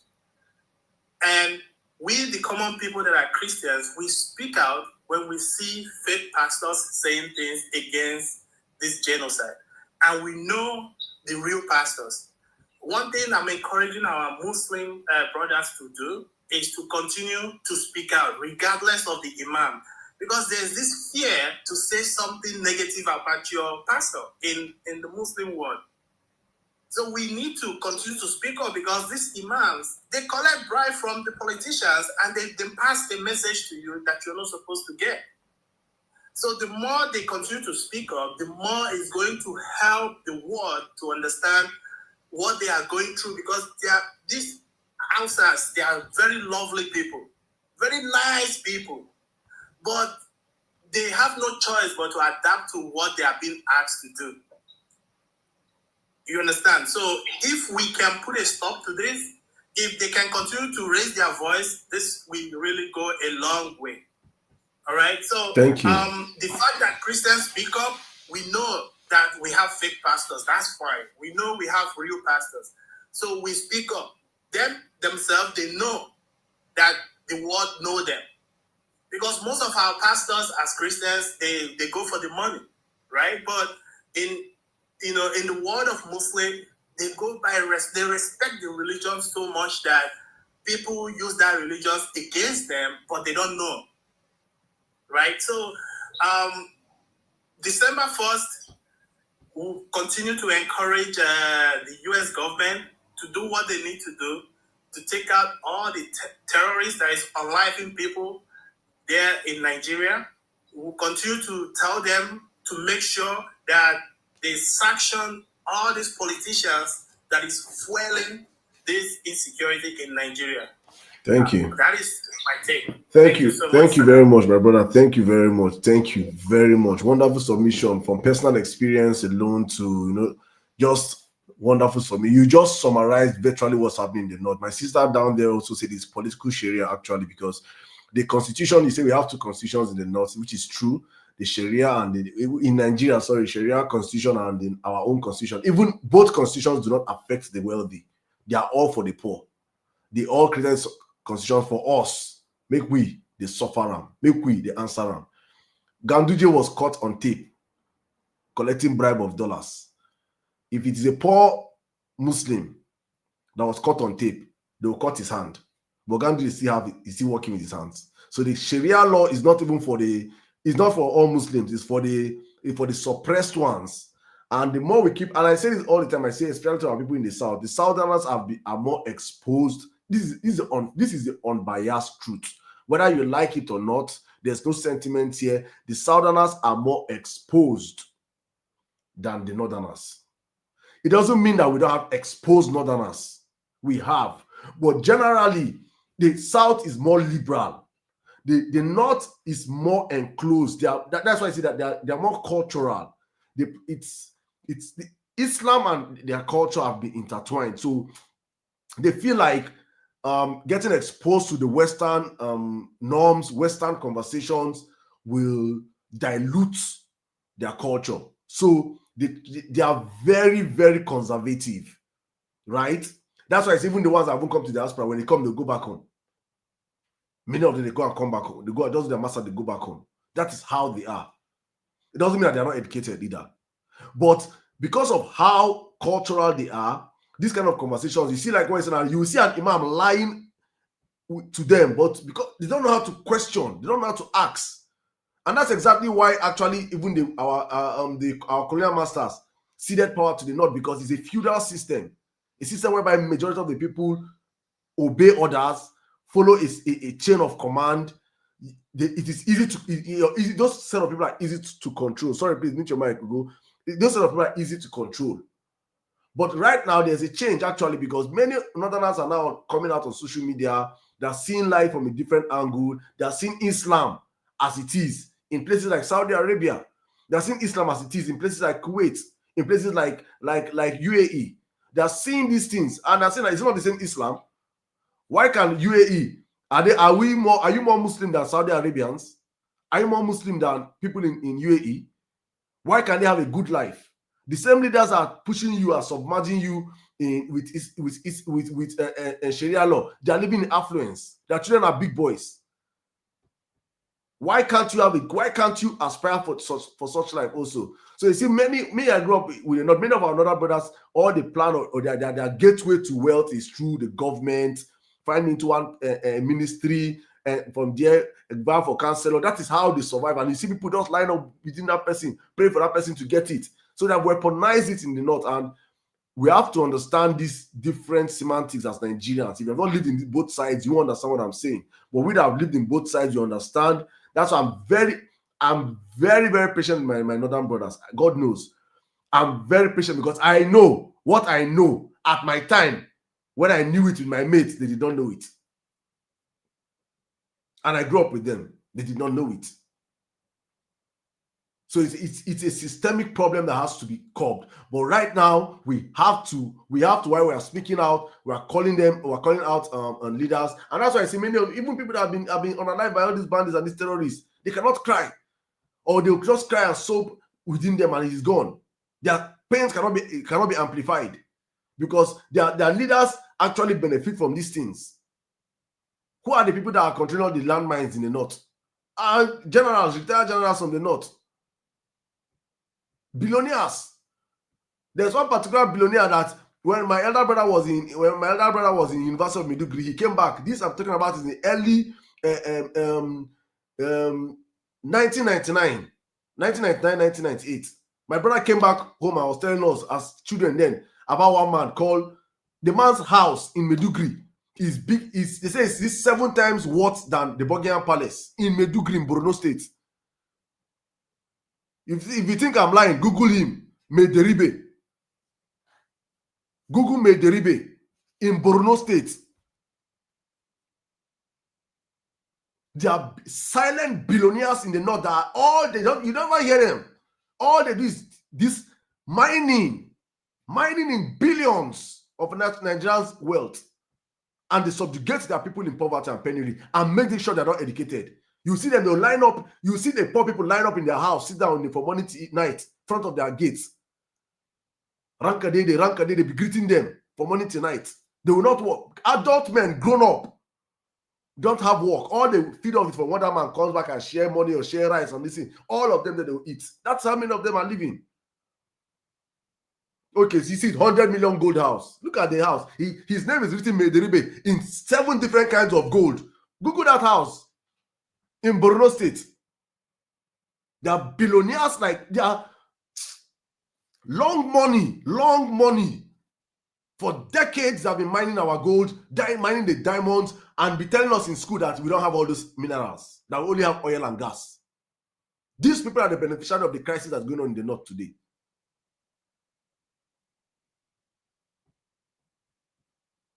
All right, Isaac, Isaac James, please, you have the live in 5 minutes, please. Thank you for having me, Mr. Sirdam. Thank you very much. I appreciate you. I remember when we were still violent space every week from Tuesday and Thursdays. We come and we have one or two lectures pertaining what is happening in Nigeria. And I remember we still have violent news then. I don't know what happened to it. No, the violence based the radio station to be coming back next year, but hopefully by God's grace. It costs a lot to maintain, and nobody's doing that. I'm the one doing all these things myself, man. I can't keep myself. So hopefully by next year we'll come back on the violence radio station. Okay. That's nice. Thank you for that. But violence space is back on Thursdays. We're back on Thursdays now for now. Okay. These killings have been happening for a very long while. But I remember in 1987, Zaria riot, that so many things happened. 92, the Mukata riot, Kaduna, so many things happened then. But now, the killings have been happening. What is the solution? What is the solution? Now we have a solution and the narrative is changing. We as citizens of Nigeria, we have a lot to play in this. We, the masses, the elites, they know how to play their game. Because once they are up there, once they don't share the money, they don't know whether you're a Christian or Muslim, you're a pagan, or you are a Yoruba, or you are a Igbo. They share the money within themselves. We are the masses like one suffering the issue. Now it boils down to how we can help ourselves. Now we brought an idea. Okay, we have a black card. Everybody try and place that black card. Have a tweet it up. Let's move on with this.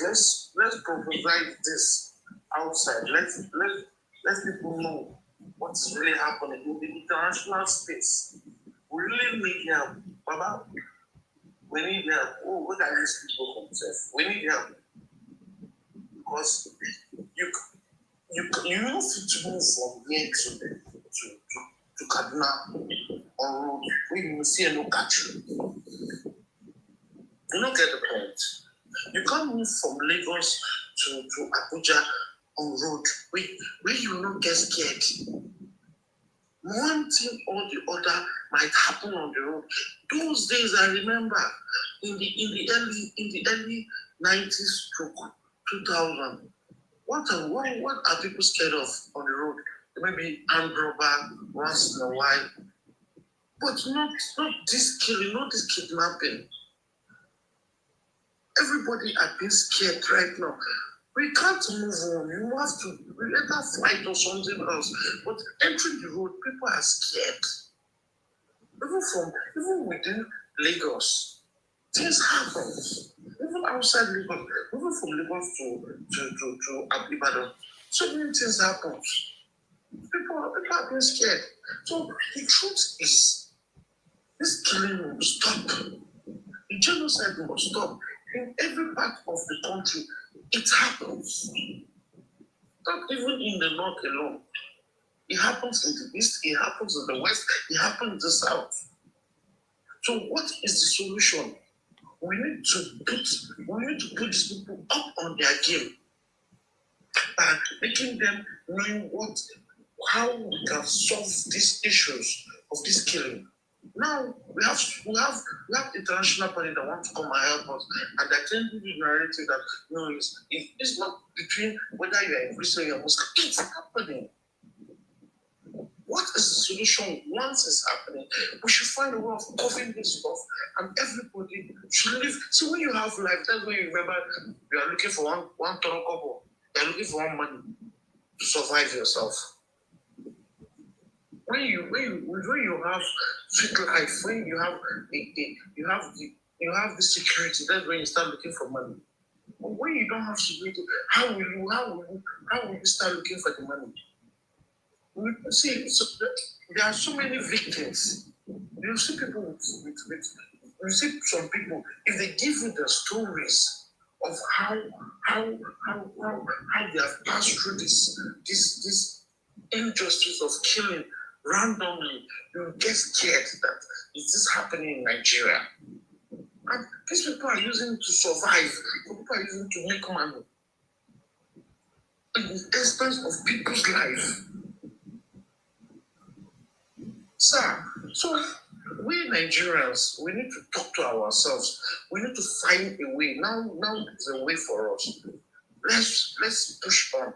So my own contribution is we should keep on tweeting it out. Have a black card, tweet it out. Move on. Let's the diaspora, they have a lot to help us with in Nigeria. We are Nigerians. We are in Nigeria right now. We are facing it. But and we need help. We need serious help. Baba, we need help. Let's release it to ourselves. We need help. All these they're going to help. They're going to bring one skill. But Baba, if this guy, if Trump will not come and start making tweets about it, these people will not even do anything. How many years? How many days? Some people died in social place. Our president has traveled out of the country. That none of his business. Baba is living his life the way he wants to. But with when U.S. president tweet about it and say about it, now everybody around out scatter. They don't want. They're finding a way of solving this thing, and they are not still finding a way. They should partner up. My point. All right, I think if you could be wrapping up, please, my brother. Okay, they should partner with these people. With the US, and let us solve this issue once and for all. Thank you very much. Thank you very much, my brother. Thank you, guys. If you're following me on X right now, I just dropped a tweet. Please, I want you guys just take that as a sample tweet. You can modify it. You can frame it better than I did. But please, that should be the template going forward. This just me. End genocide in Nigeria now, hashtag end Christian genocide in Nigeria, end Muslim genocide in Nigeria. That's my hashtag I'm pushing. If you can push whatever hashtag you want to push, please push it. But it's important we start making sure this conversation goes on to the next level. Very, very, very, very important, please. When you come across anybody talking about this genocidal stuff, please just don't look and pass, repost it, retweet it. Many of us don't know how to post. Many of us are just there for retweeting. Many of us are not there to see. Many of us are just partakers. Please, this is not the time to be a partaker and to be a bystander. It's the time to be a partaker in this conversation. Please, as long as you're Nigerian, it is not far from home. It is not far from home. It is not far from home. Please, thank you. Let me bring in Middle Belt facts. Middle Belt facts. Wow. Yeah, thank you. Yeah, just speaking on the topic insecurity in Nigeria, I think, we need to start from the beginning of the conversation. And we need to talk about, how a lot of these groups get radicalized. So before they join a lot of armed groups, it usually starts with radicalization, right? So we take a look at Mohammed Yusuf, the founder of Boko Haram. Initially, born in Yobe, attending traditional Islamic education, subsequently joining Ibrahim El-Zazaki, shifting, eventually to Salafi Orthodox ideology, started teaching in the mosque, but as time went on, he began to criticize, Izala. A lot of the principles were not so radical for him. Around 2005, he basically broke away. So after breaking away, he formed his own movement. hence the formation of Boko Haram. Unfortunately, today, we have a lot of people in northern Nigeria who are in that transition phase. They are in that phase between when Yusuf felt a lot of the teachings were not radical enough, hence breaking away. If you look at all the non-state actors, there's a report by the International Crisis Center that talks about recruitment in a lot of Hausa and Fulani communities. These communities are particularly targeted because it's so easy to sell radical ideology to them, right? So they are very vulnerable in certain aspects. It's sort of a hotbed to get extreme in so many ways. And if you remember, Goodluck Jonathan basically tried to sort of de-radicalize those communities by the introduction of education. But there was a rejection of this. For us to stop, insecurity, we need to stop or reduce the reservoir for which a lot of these groups, where they get their recruits from. There are 10.8 out of school children at the moment. These are potential recruits for a lot of these armed groups. Without clearly addressing those reservoirs, unfortunately, the insecurity thing would never end, right? If you need to look at the traditional structure in the north, they play an essential role. If you look at the former governor of Nasarawa State, he did present a paper in the National Policy and Strategic Institute, NIPS, when he spoke about how Fulani Ardos go outside and hire mercenaries. So, to be honest with you, we can come here and speak all the grammar we want, but we need to hold the Fulani traditional structure accountable. We need to hold the Almajiri system that they practice. There are higher recruitments of late into ISWAP of Hausa people. There are higher Hausa recruits into Ansaro, right? So the Almajiri system is something we really need to critique if we want to reduce this. The North has to answer this question. Do they want to join the rest of Nigeria, de-radicalize their communities, and move forward? Or do they want a separate Islamic state where they can, reintegrate bandits, live side by side with, people who, chop up, hands and arms and all of that, or and form their Sharia state, or move towards a more secular model with the rest of Nigeria? Right? We cannot continue doing this dance. We have seen it in so many places that this radicalization is a step by step. So we need to also look at how to solve it by approaching it step by step too. But they need to be on board with any de-radicalization program. We cannot have any de-radicalization without getting their approval. I mean, Goodluck tried it without their approval. It failed, right?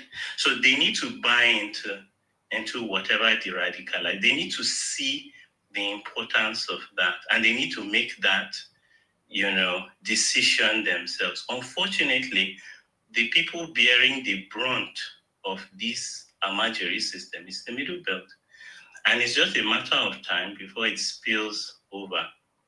I'll give you an instance. During the Abacha years, I used to travel through Nasarawa State. The Nasarawa State I saw in 1998 and the Nasarawa State I see now, they are worlds apart. You have beggars and Almajiri kids filling the commercial center. You have no idea that this place is the Egons, the Alagos, the Madas own this place, and these things, this sort of giving birth to more children and pouring them into other cities, it's something that is not sustainable, and it will increase, issues as time goes on. We have begun to see them in Benue. We have begun to see them, going down south. If you go to Lagos, you see more of them of late. So let me just wrap up. Thank you. Please, my brother. Yes, exactly. Yes.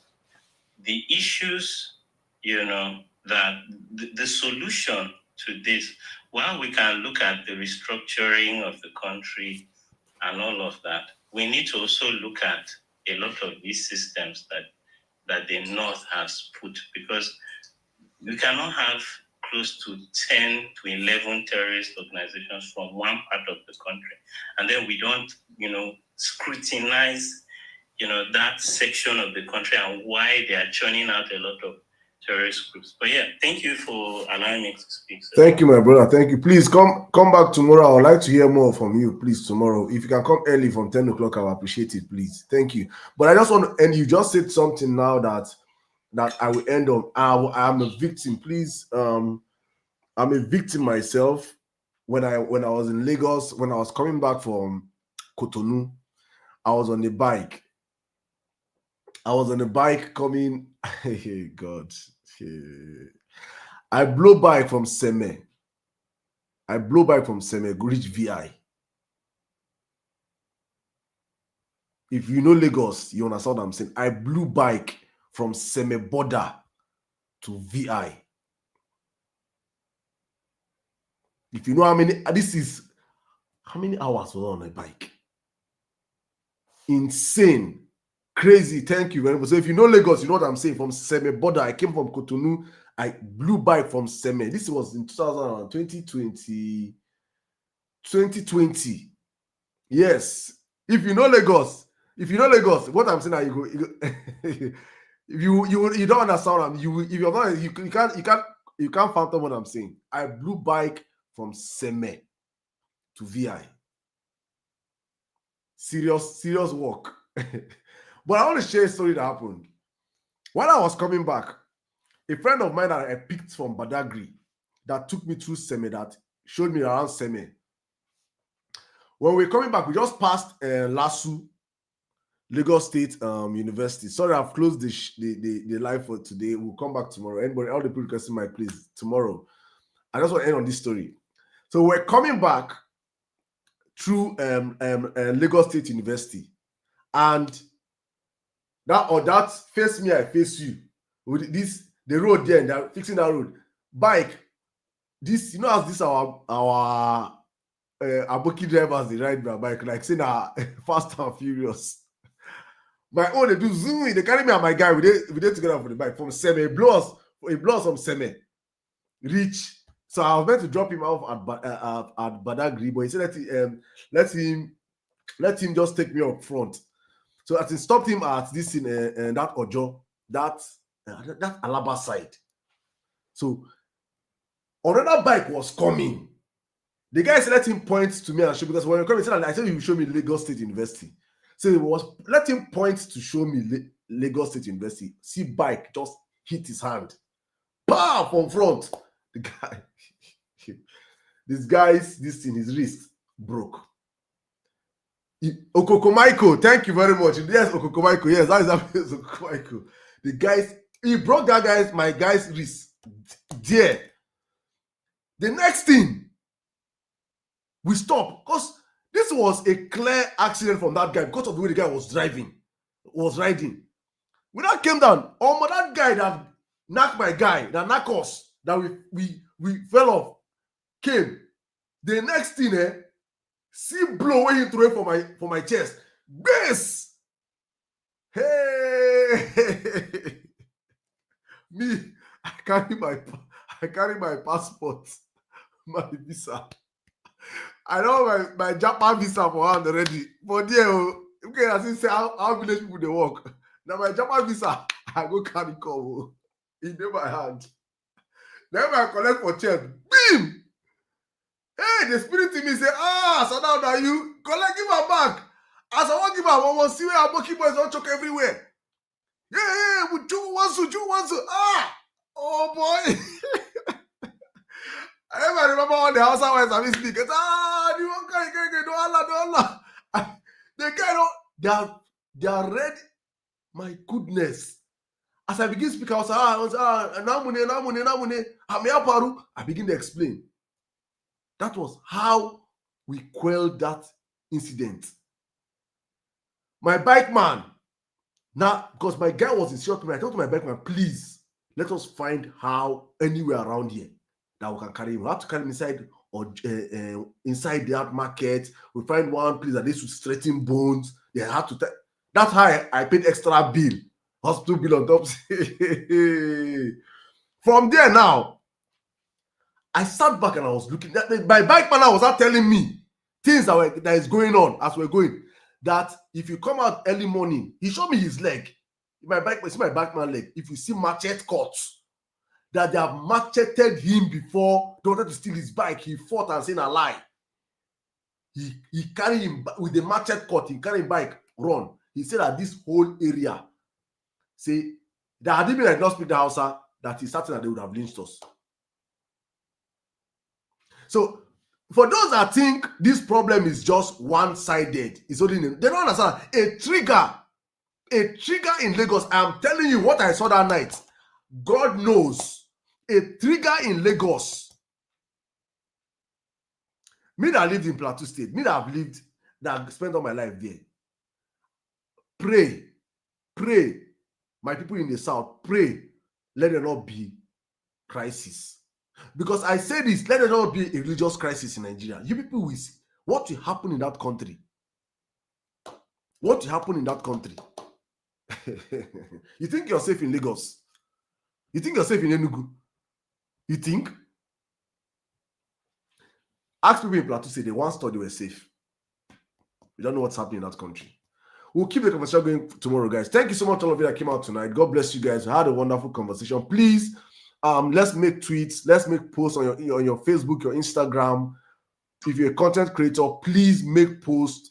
Make posts for us with the hashtag Stop the Genocide in Nigeria. Very, very important. Wherever you align, if you stop the Muslim genocide, stop the Christian genocide, stop the genocide in general, that's what I'm going through, because I believe that both sides are being hurt right now, and we need a collective voice to come in. Please amplify these voices. What did they do now? I've ended this show today now. Please, tomorrow you come back. Thank you. Thank you, guys. Thank you to all of you that contributed today. Thank you to all of you that spoke, all that led your wonderful submissions. That's part of those are profile solutions. Very important. If you're in diaspora, please, you guys should start thinking of reaching out. If you're in groups in diaspora, please, let's start thinking of staging protests. 1-man protest is good. 10-man protest is good. But let's make sure this awareness does not die off. That's what I respect the Arab world. Look at how they champion Palestine cause. Go to every western part of every western state. You see people with the flags. You see them protesting. You see it. That is how you champion causes. That's exactly how we have championed the cause for our brothers and sisters. Because honestly speaking, that thing you think is happening in the Middle Belt, you're just one step away from it. And on that note, I end the live tonight. See you guys tomorrow, hopefully, God willing. Thank you to all of you that have joined us today. I'm just going to call the names of my top viewers tonight. Jaja, my sister, thank you. Top the list tonight. Ami Newton, M for Mickey, my brother. In there, my sister K Roslyn, Ibe, Chuko Ebuka, Brown Girl, Obi for President, Dauda, Mamianka Dede, Zamzi, Mikolo Gadget, Mawakiri, Collins, Realistic in Nature from my YouTube. I see you, a real African man. Thank you for always coming in and contributing your comments. Kings, Latifa, Chris Talk, K Prince, my brother El Ray the Don, Mr. Tony, Bola, Son of Man. God bless every one of you that have come out tonight. We'll be back again, hopefully, God willing, tomorrow, 10 p.m. Nigerian time on the Emir Sirdam show. And on the Violence Space on Thursday, don't forget, 8 p.m. God bless you guys. See you tomorrow. Good night and have a great night rest. Please don't forget tomorrow, let us flood the social media space. Please. with these hashtags and pictures, please. Thank you, guys. Good night.